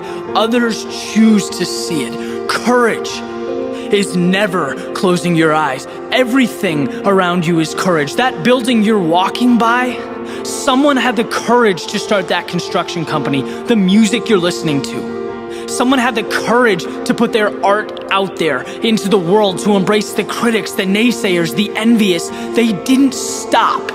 And now their creativity is flowing out of your headphones and into your life. Courage is the understanding that simple and easy are very different words. It is incredibly simple to work harder than the person next to you. It is simple to make sacrifices, to move out of your comfort zone. You don't need to understand Einstein's theory of relativity to be able to do those things. Oh, but side note, they're insanely difficult. At first, they will kill you inside. You'll be nervous, scared, self-conscious. Courage is the understanding that fear becomes progress, that being nervous transforms into excitement, and that what once ate away at you will become the fire that reshapes your life. Allow yourself to stumble through the beginning. Let yourself fail. That guy running a 5-minute mile, at one point he ran it in 8. That woman worth $1 billion at one point was worth $1 million, 100K. Maybe she was broke. It takes no courage to run the same speed your whole life. It takes no courage to stay stagnant. Courage is saying to yourself, I am worth more than I have now. I am faster than that stopwatch is showing. I am better than this grade reflects. Courage is when your actions take on a life of their own, when they embody that winning mentality, when your friends, your peers, and the people in your life give you a hard time because you're not the same person today that you were yesterday. Courage is smiling and moving forward.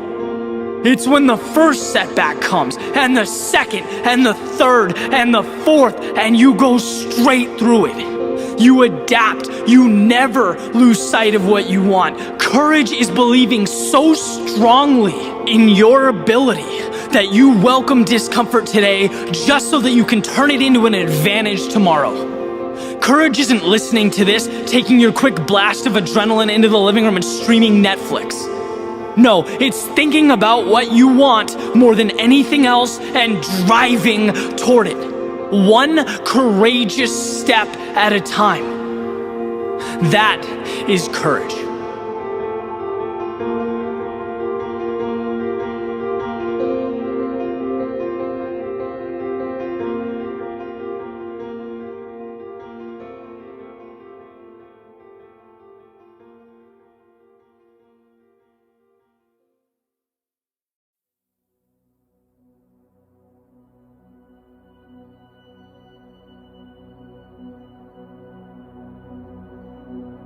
If these walls could talk, they would remind you of the things that you sometimes forget.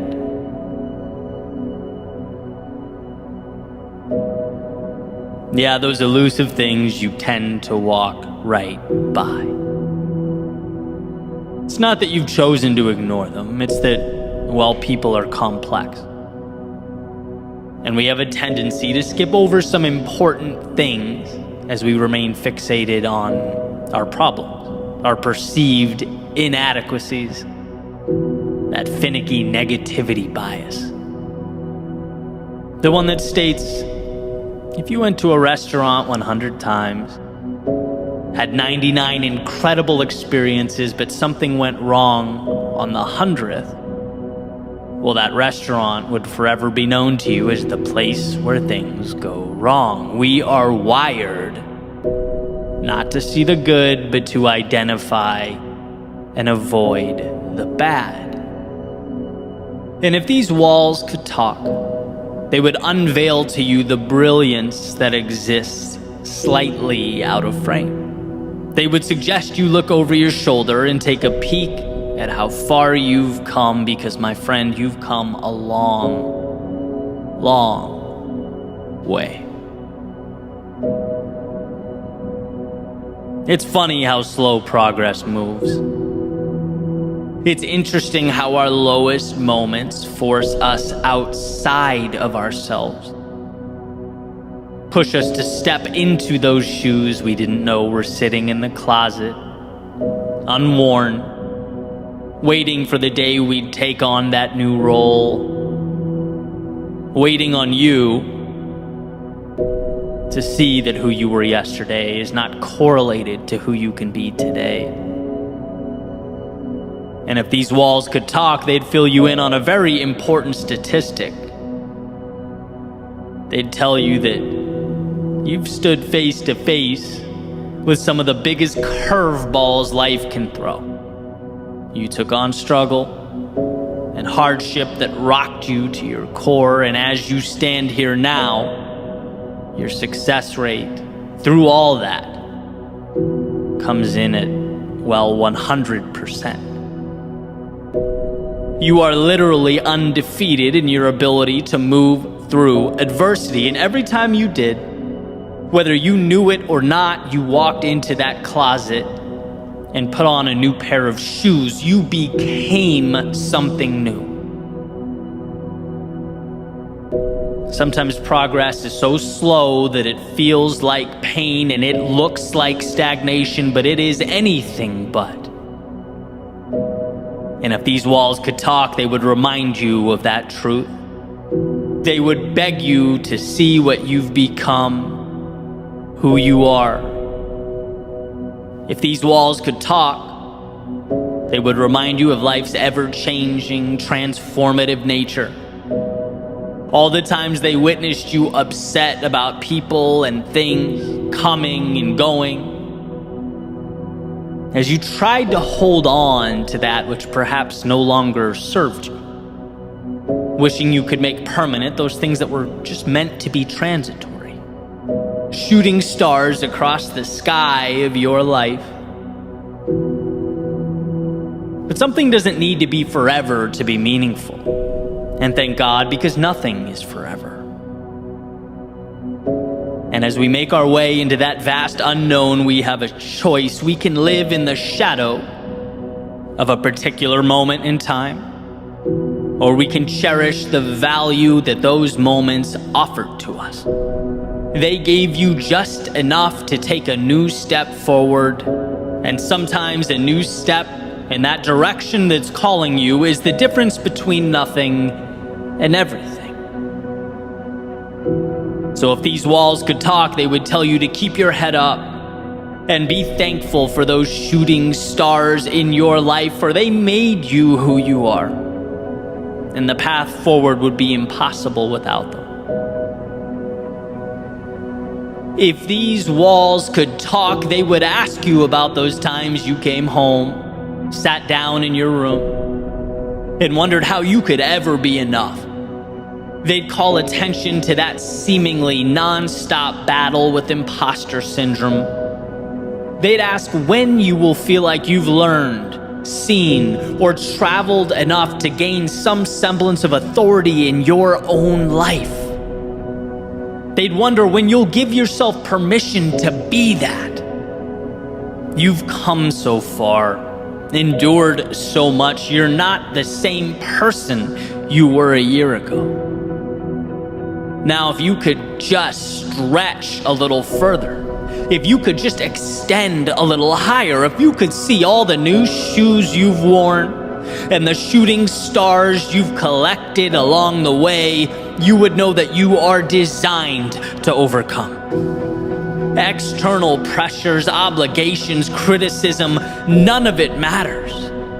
This is between you and yourself, and if these walls could talk, they would ask you when you'll see what they see. The brilliance, the magnitude of your potential. When will you be you? Marcus Aurelius wrote, "Remember how long you've been putting this off, how many extensions the gods gave you and you didn't use them.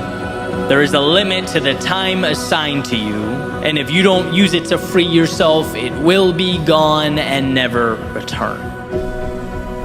See, today is precious because it is the only one you get. Each second unique in its own way, a measurement of opportunity represented by a single tick from the watch you're wearing. And if these walls could talk, they would tell you that they've seen people come and go, that you aren't the first and you most definitely won't be the last. And every single soul that stepped inside wished they'd found that courage a little sooner. Wished they'd looked back a little earlier. Wished they'd found the inspiration amidst the chaos and turbulence of their day-to-day lives. And if these walls could talk, they'd hope that maybe this would be it for you, the next step in your evolution. And what's most incredible is that you get there not by becoming something you've not yet become. No, in this moment, it's about noticing who you already are. Instead of the one mistake or reason to shrink into yourself, how about shining a light on those 99 reasons to expand? When it hurts, know that it's hurt worse and you've persevered. When you experience loss, know that it's not about what's gone, but what you now have and will keep with you forever. And most importantly, know that you can always step into a new pair of shoes. You can always reinvent, recreate. You are never defined by something that happened in the past. The wake of the boat does not drive the boat. And so with this in mind, chart your course to new horizons. Understand that the map you need has nothing to do with externalities, but rather the solutions that already exist within you. So take a second and peer back over your shoulder. Look at that you in the past standing at the bank of a river, hoping, praying for help, a lift, for some technology to get you across, knowing as you stand here now that you have traversed oceans. Look, the context changes, and yes, it will always change, but your ability to endure, it does only one thing: it multiplies. You have everything you need because you couldn't have gotten to this point without accumulating the knowledge and expertise to take one step forward. And miracles, they are merely the culmination of those courageous steps.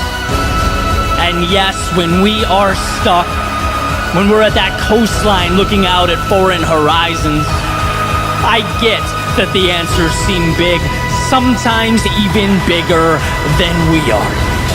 I get that the mind wanders right to the potential disasters, to the what ifs and the worst case.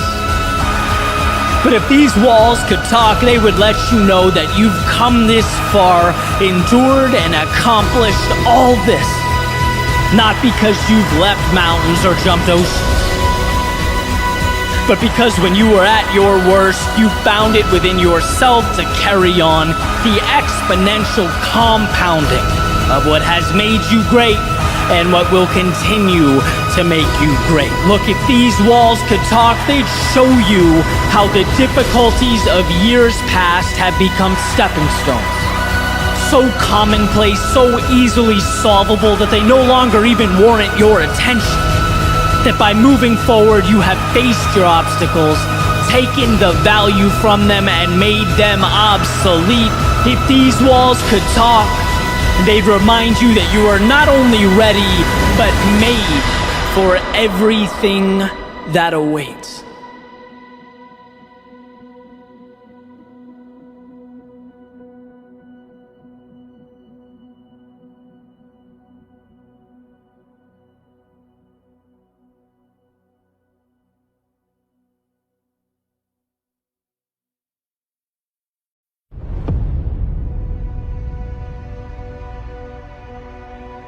Every step you take is an investment. Every decision to do the difficult thing is a gift to your future self. Think about this for a second. One of the many things that makes being human so incredible is our ability to engage in delayed gratification, to do things now that will elevate us at a future time. And at a fundamental level, we understand that. We've heard the famous marshmallow study where kids were left alone in a room with the marshmallow placed in front of them, and the ones who showed restraint and could resist eating it ended up, in many regards, being more successful as adults. We've all heard the mantras, working hard pays off. That's valuable. But I'd like to take it a step further. Because when you say yes in the face of adversity, when you move forward when tired, seek out a way amidst the chaos of life, you are contributing to a foundation so powerful that it will elevate you in ways outside your current level of awareness. By simply saying yes when I was unsure and often fearful, by continuing to write and speak, I was unknowingly building these opportunities that would manifest years later, right? Many of which were not planned. They were not methodical. My dedication and my North Star never changed. I held on tightly to those, but the surrounding components were always moving and transforming. People are in my life today because of steps I took 5 years ago. I know things about myself and my hopes and my dreams because of risks I took when I was, let's face it, too ignorant to understand the repercussions. But I knew it felt right. See, here's what I did understand. If I, as Emerson put it, hitched my wagon to a star and moved towards it, when I felt great and when I didn't, when I was confident and when I wasn't, when I was winning and when I was not, I knew the other stuff would take care of itself. I trusted the process. And here's why that matters. Here's why I'm taking you all on a little trip down memory lane. Because writing, speaking, inspiring, storytelling, they are my world within. What is yours? What is it that moves you, that lights up your soul? I want you to know that. I want you to know that because its pursuit requires not only a delayed gratification, but an acceptance that your dedication will evolve in ways so incredible that you can't even imagine. That all those little decisions become emergent and together represent something more powerful than the sum of its parts. I love the example or idea of the human brain, right? So complex and powerful that it appears almost divine. It's essentially a universe behind our eyes. Even our understanding, our comprehension is minimal. We are awed by its capability. Yet it's not about one single piece of the brain, the tissues or the neurons individually. It's the network all these microscopic occurrences create together. Something bigger than everything combined, creating a consciousness we can't even find or point to when looking at the evidence. But we know it exists, and we know it's somehow derived from this ball of nervous tissue. This is not unlike one's pursuit of excellence. The level of achievement or consciousness we are searching for, it can't be singularly identified. It's emergent. It materializes after the discipline, after the consistent work, after the self-belief, after the will to do what is required, whether we wanted to in the moment or we didn't. Then we get our quote-unquote consciousness. You can't and won't always see the value in your dedication, in your sacrifice. And let me level with you, I get how crazy it feels to think, yeah, but someday it will mean something. Someday that work will put people in my life that will change my world, elevate my existence. It will create opportunities that expedite my evolution, lessons and occurrences that will amplify my wisdom and worldview. But that's the name of the game. If you know in your heart you are pointed to the right star, then it's just about stepping, adjusting, and repeating. Move, adjust, move, adjust, move, adjust. There will be a time when you look over your shoulder and are stunned by what you've created, by the distance you've traveled. Look, you can't see the future. You can't know what everything will mean and what will occur, but you can continue forward into the darkness so that when the long-awaited light inevitably presents itself, you are in position to receive it, to stand on the foundation you have been building all along.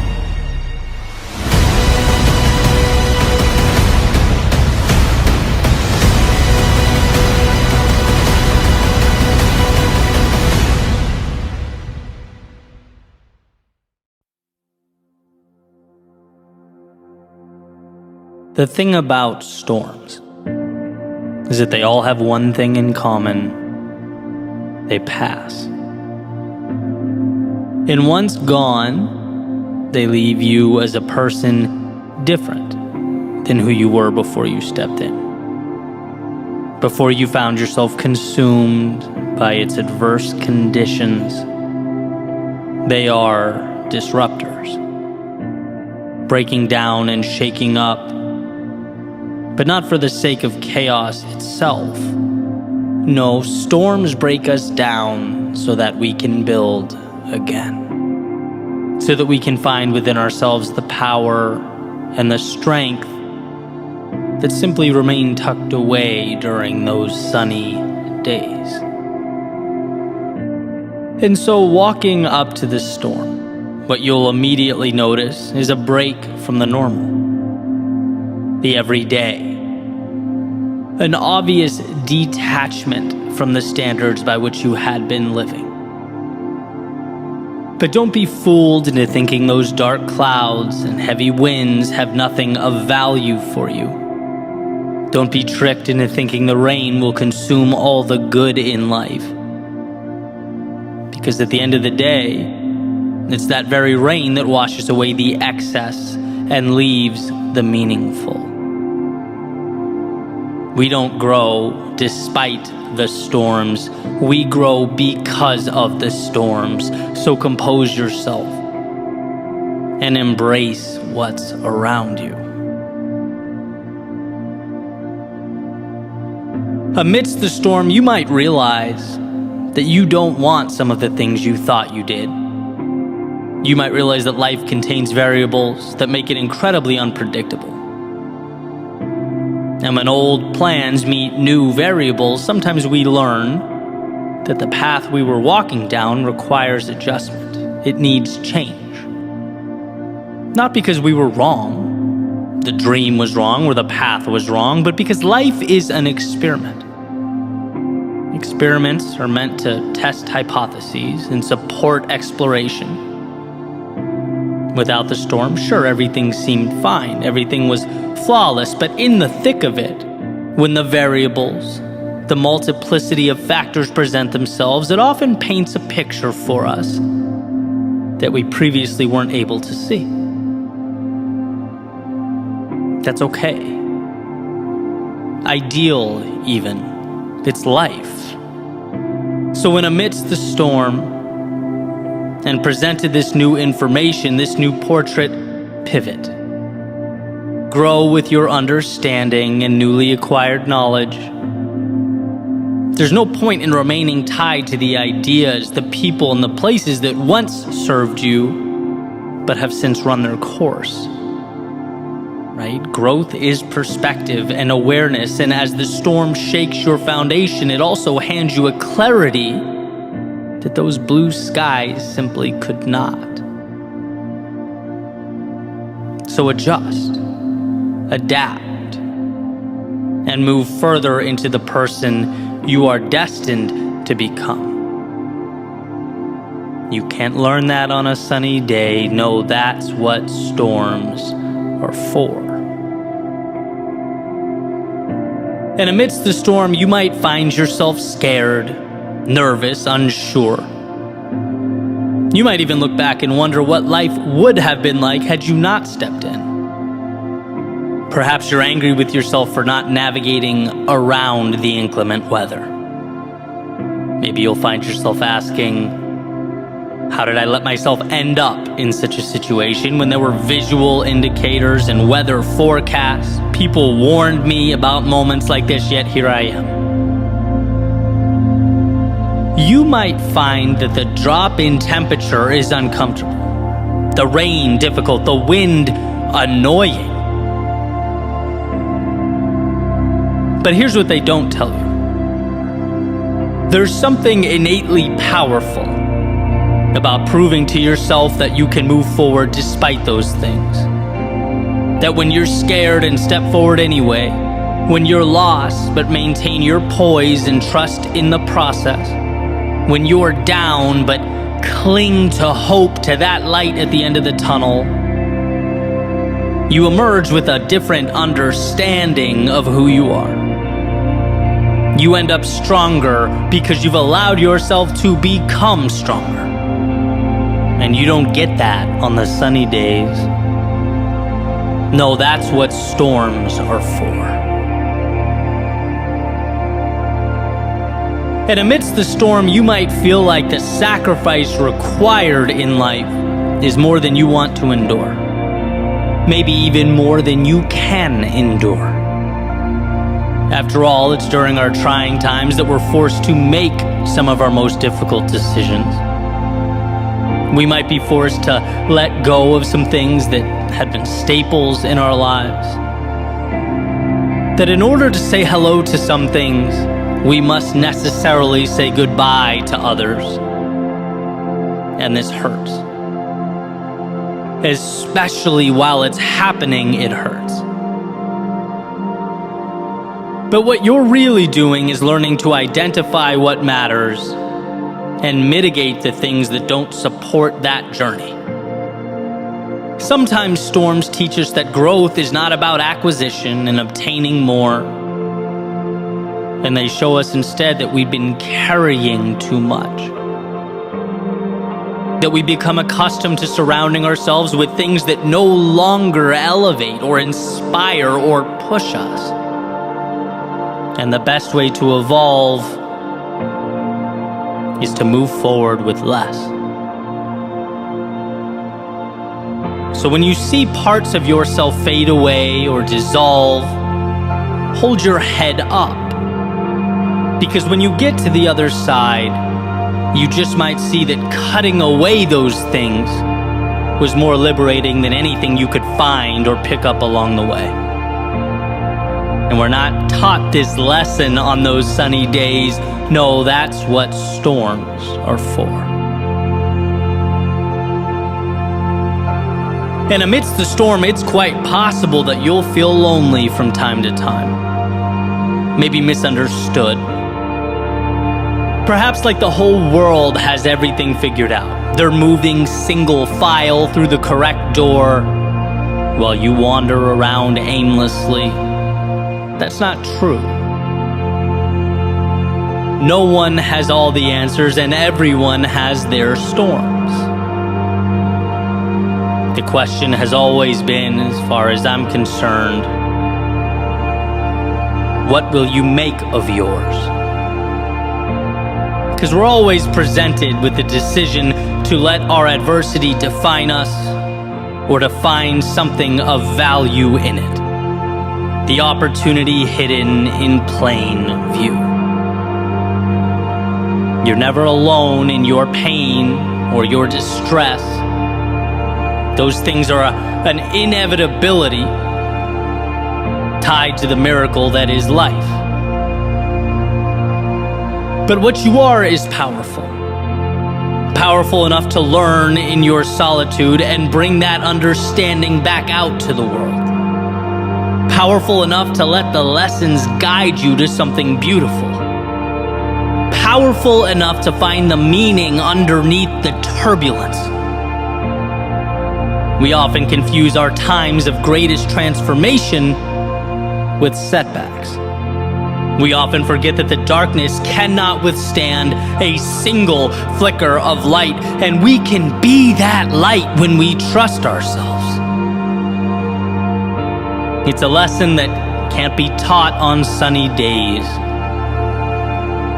No, that's what storms are for. And that storm, that very thing you want with all your heart to avoid, it's not antithetical to your happiness or your prosperity. No, ultimately, it's how you create those things. The trials and tribulations help us look at life from different angles. They remind us what we are capable of. Show us we can do so much more than we thought, that we have in many cases been accepting a reality that is not our own, that is just the beginning. And so whether you were on the outside looking in, or at this very moment in the heart of chaos, remember, this is making you who you need to be. And sure, it never feels good in the moment. It's never exciting when it's happening. But there will be a point when you look around and see a world unlike the one you stepped away from. One in which you are stronger, bolder, wiser. One in which you have greater clarity and understanding, a better sense of who should be with you and where you are going. It's not despite, but because of the storm that you'll rise from the ashes and from the quote-unquote misfortune to find yourself and your way.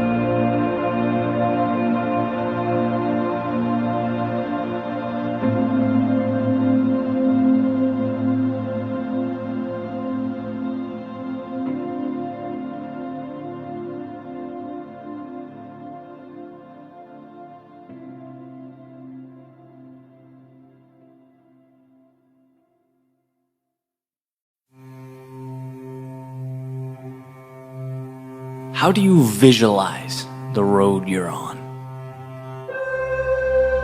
With its twists and turns, smooth terrain, rough terrain, straightaways, hills, what does it all mean?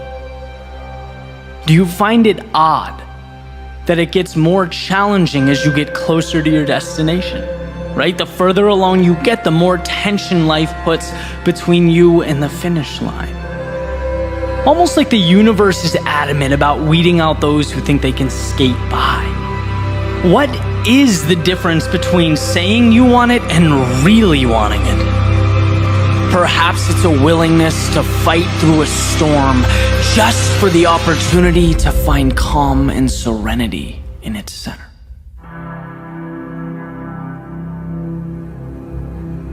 This morning, as the sun was coming up, I went for a run. A nice 5-mile run down the coast, and the way I planned it out was simple, right? 2.5 or halfway up in soft sand, and then I'd stop, and I'd turn around and I'd run 2.5 back, but on the harder surface, right? Easier to handle, almost like a reward for pushing myself on the way up, right? And things were going perfectly. I made the 2.5-mile run up, and when it came to stop and turn around, I realized what should have been obvious from the beginning was high tide, which means I didn't get that hard surface to run back on. Instead, not only was it softer than the way up, but I was running on a slope.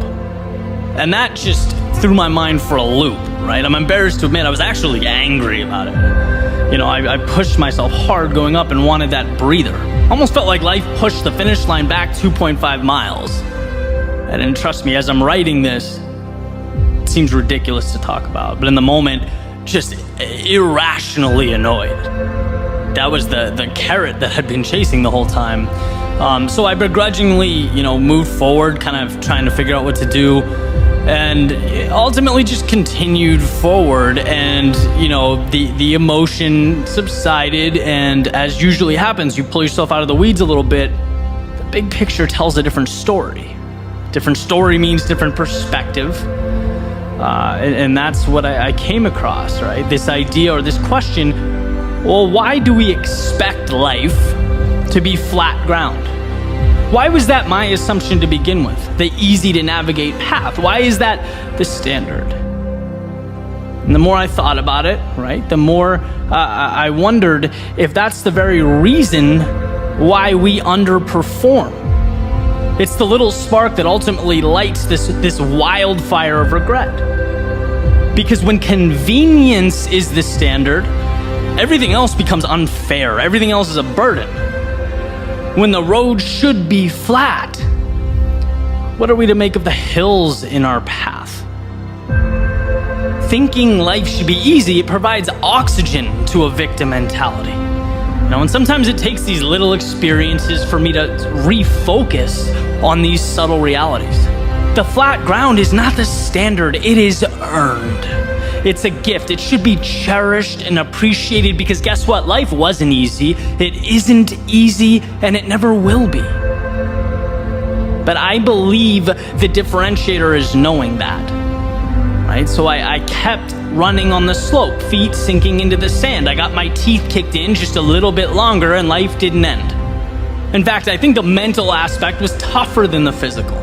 We're only talking 5 miles here, but when the standard changes, so does the performance. It's about just moving forward. And like poetry, with about 3/4 of a mile left, right, the beach widened. It leveled out, the ground became harder, each step became easier, and yeah, I was running. But in my head, it felt like I was lying on a bed of feathers. Because when you prepare to face life's demons, when you're ready for battle, when you anticipate you'll have to give everything, any adversary that falls short of that feels like wind behind your back. We can endure anything. The question is whether or not we put ourselves in position to. Mistakes, they don't define us. Heartbreak, it doesn't kill us. And criticism, it doesn't shape us. But I'll tell you what, the fear that they do stops a lot of people from becoming who they're capable of becoming. Panicking at the slightest sign of discomfort, moving away from anything but the convenient, when in reality, inconveniences are the path. As Ryan Holiday famously put it, the obstacle is the way. See, satisfaction, it doesn't even exist without a will to overcome. What meaning does a finish line have without miles of self-doubt and questions and fear and dragons being slayed while you prove to yourself over and over again that, you know what, I am more. And I can be more. And the crazy thing is that there's not even a stopping point here. This rocket will propel as high into the ether as you choose to take it. And look, it's not about running on slight inclines or sinking a few inches into the sand. It's not about being rejected, losing, or castigated by 7 billion self-interested souls. No, it's about not being scared to take the bridge that connects current to future. Complacency to recreation, the known to the seemingly impossible. You're made of so much more than you give yourself credit for. You are so much stronger than you think you are. So for yourself and for the world, capture that.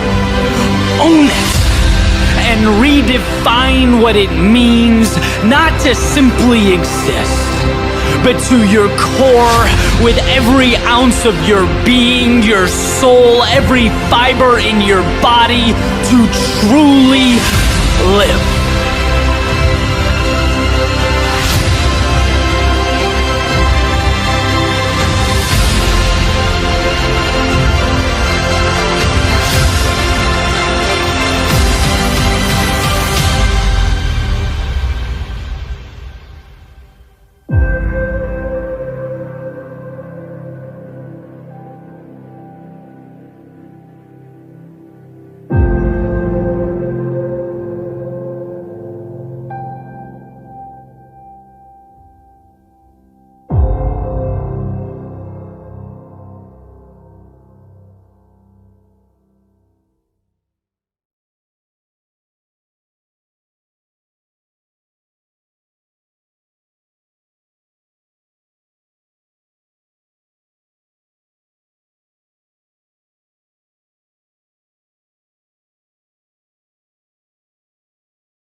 Of Will Smith's recent book, and one of the ideas that stood out to me was resilience.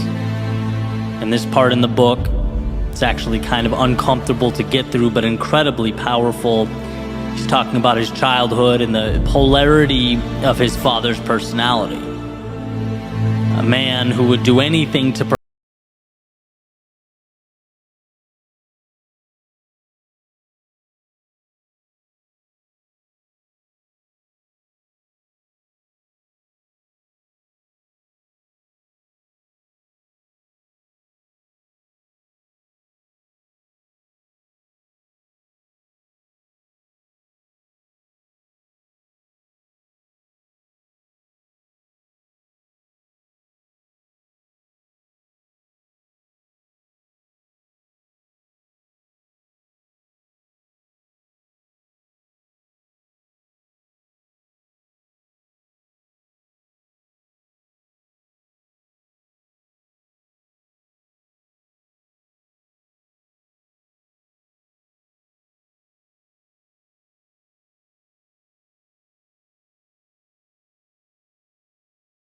every occurrence, they come with an implicit question attached, a question that you and only you are responsible for answering. The question is, what does this mean? And how you respond to that question determines whether you go left or right at that metaphorical fork in the road. Does the occurrence detract from your ambitions, or is it a multiplier? Does it confirm your doubts and insecurities, or is it your reason to rise to the occasion? An opportunity to stretch, to evolve. That's a gift. That's an invite, not some sort of divine punishment. But the challenge is removing the layers until you arrive at the value. And it's hard, but you get there by saying yes. You get there by choosing to see the value. And here's a quick example. My favorite thing about athletics, which was, for me, a ton of running. Now I throw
discomfort often brought about by the task, there's nothing that will ever be able to slow you down.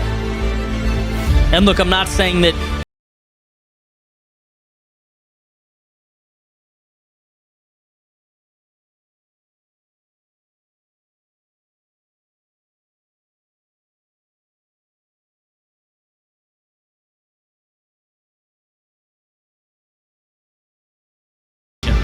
one more mile, okay, end of story. 1 minute of jump squats next, roger that, period. It's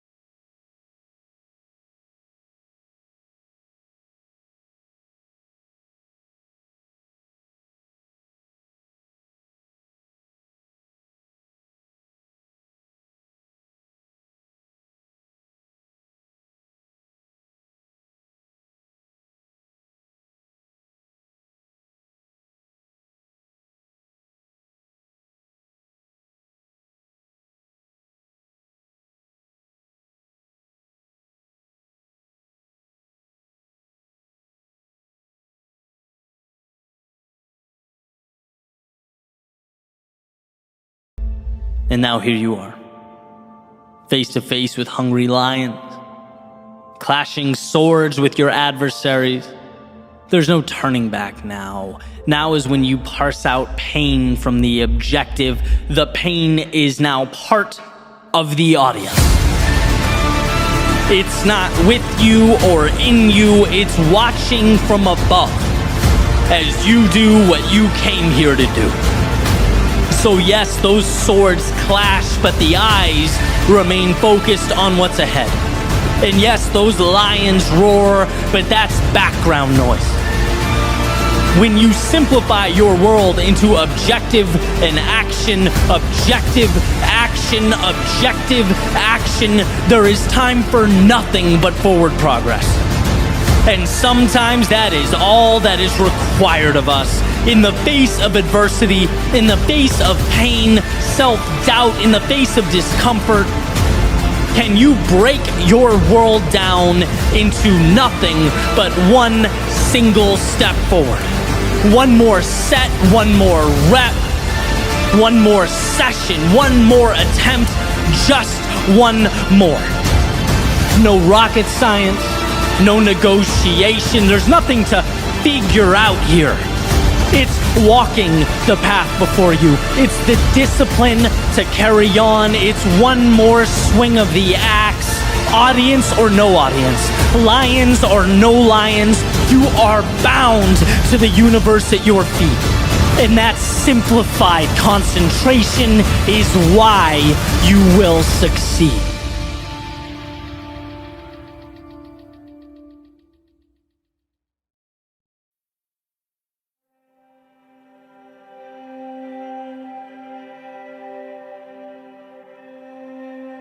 A life well lived is a dance between having the strength to walk away and having the courage to go all in.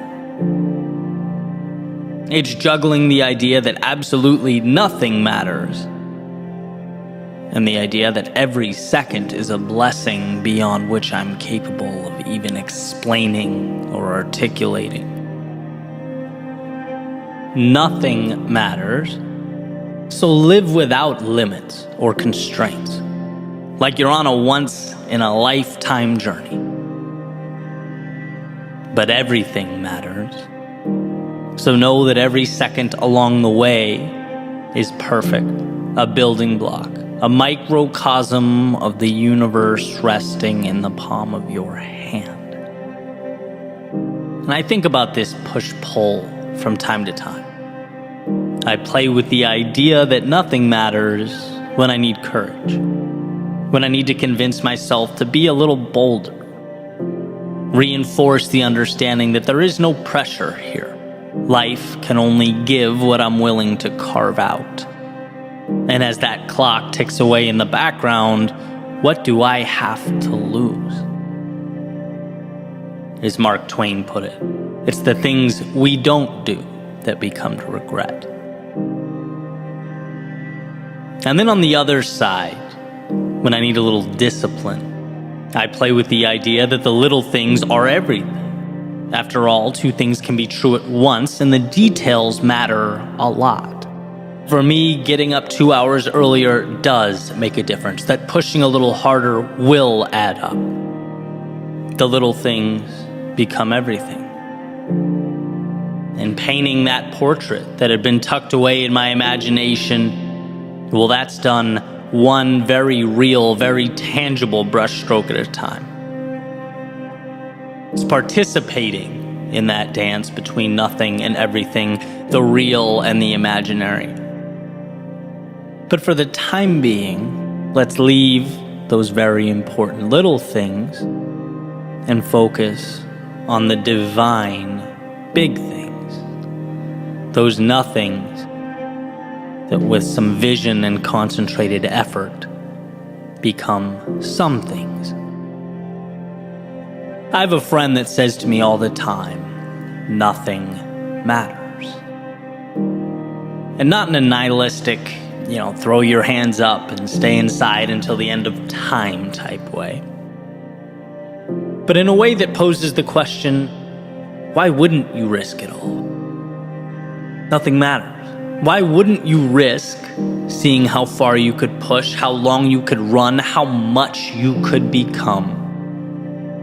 Because maybe, just maybe, this whole thing isn't as serious as we'd like to think it is.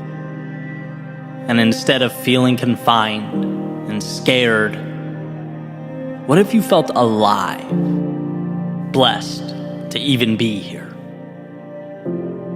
And I think realizing that we build these imaginary boxes around ourselves and live within them is a huge step. That awareness that we spend so much time reaching out for things that will save us, when in reality we simply need to set ourselves free. We need to open the gates, build bridges to the infinite opportunity that surrounds us. And when I think about this, a feeling that still comes to mind, feeling I had after 2K tests in college. Those of you that have been on the rowing machines, I'm sure you get it. But if not, picture a feeling similar to an all-out sprint for roughly 6 or 7 minutes, depending on when you cross the line. And when it was over, after I'd finished picking myself up, I would just sit in the hallway, cherish the feeling of being done. Right? After pushing my body to its maximum, I'd appreciate the nothingness, the same nothingness that I'd never pay attention to at all otherwise. But in that moment, it was everything. What a gift. As you regain your composure, as your heart rate comes back down to earth, to just be still. And I still love that feeling after physical exertion, the reminder to just be thankful for a moment of serenity, a reminder that life can and will inflict upon us these periods of absolute chaos, of turbulence. And often they're very necessary. They harden us, they shape us, but they also remind us to appreciate their absence. Same thing goes, and a lot of you, I'm sure, will be able to relate to this, for something like a headache or a migraine. When they come and go in my life, it's like the second a brutal headache dissipates, that nothingness is the greatest gift I could ever imagine. The absence of pain, infinitely more valuable than any tangible acquisition. And I think in those moments, we get a glimpse of the world in its purest, simplest form, where all the nuance and detail we worry about doesn't matter much. Because look at what we have. Look how much surrounds us when we position ourselves to notice, when we simply pay attention. Tolstoy said, "If then I were asked for the most important advice I could give, that which I consider to be the most useful to the men of our century, I should simply say, In the name of God, stop a moment. Cease your work. Look around you. An incredible reminder to never forget where we are or what we were given. To remember that by breathing in the air around us, we have, in a sense, already won. And I love this because for a brief moment in time, it swings that pendulum to the nothing matters side of life. When you're living a miracle, why sweat the small stuff? And I can ask myself, why do I get so worked up? It's no big deal. Why not take the risk? What's the worst case? That I fail and have to backtrack as a now more informed and knowledgeable person? Why not stand in the face of my fears? The upside is consistently enticing. It consistently rewards. Look around and see what life has provided. How dare we waste it? And with that said, I'd also be remiss not to include this little caveat. I'm careful with the words nothing matters.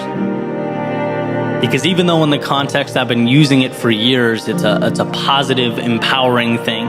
It's my reminder to push boundaries. I could also see how it begs the question, well, if nothing matters, why should I care? And so let's reframe. Because it's not that nothing matters, it's that nothing outside the scope of your worldview matters. It's the acquisition of freedom, addition by the subtraction of all those externalities we let hold us back. Because you know as well as I do, it's not really the externalities that shackle you. It's your thoughts about them. So open the gate to your mind, let the detrimental out, and keep the necessary and the ideal in. Nothing matters if it doesn't align with your values and your destination. I know I say in every video, speech, podcast episode that we are the authors of our own stories. And it's because we craft our nothings and our everythings. It's because your universe, the one behind your eyes, it needs a maker every morning. And if you allow it, each sunrise can be your genesis, your own beautiful creation story. You have your hand on the dial. And so, amidst this world of infinite beauty and opportunity, look around you, soak it all in, ask yourself, what does freedom look like, feel like? Because you were put here to pursue that. And outside of those parameters, I believe that nothing matters. So why not live like it? Dream like it. Use the little thing in front of you to build the big things that have not yet arrived. Walk away when it's misaligned and go all in when you know in your soul it's right. There is everything to gain and nothing to lose.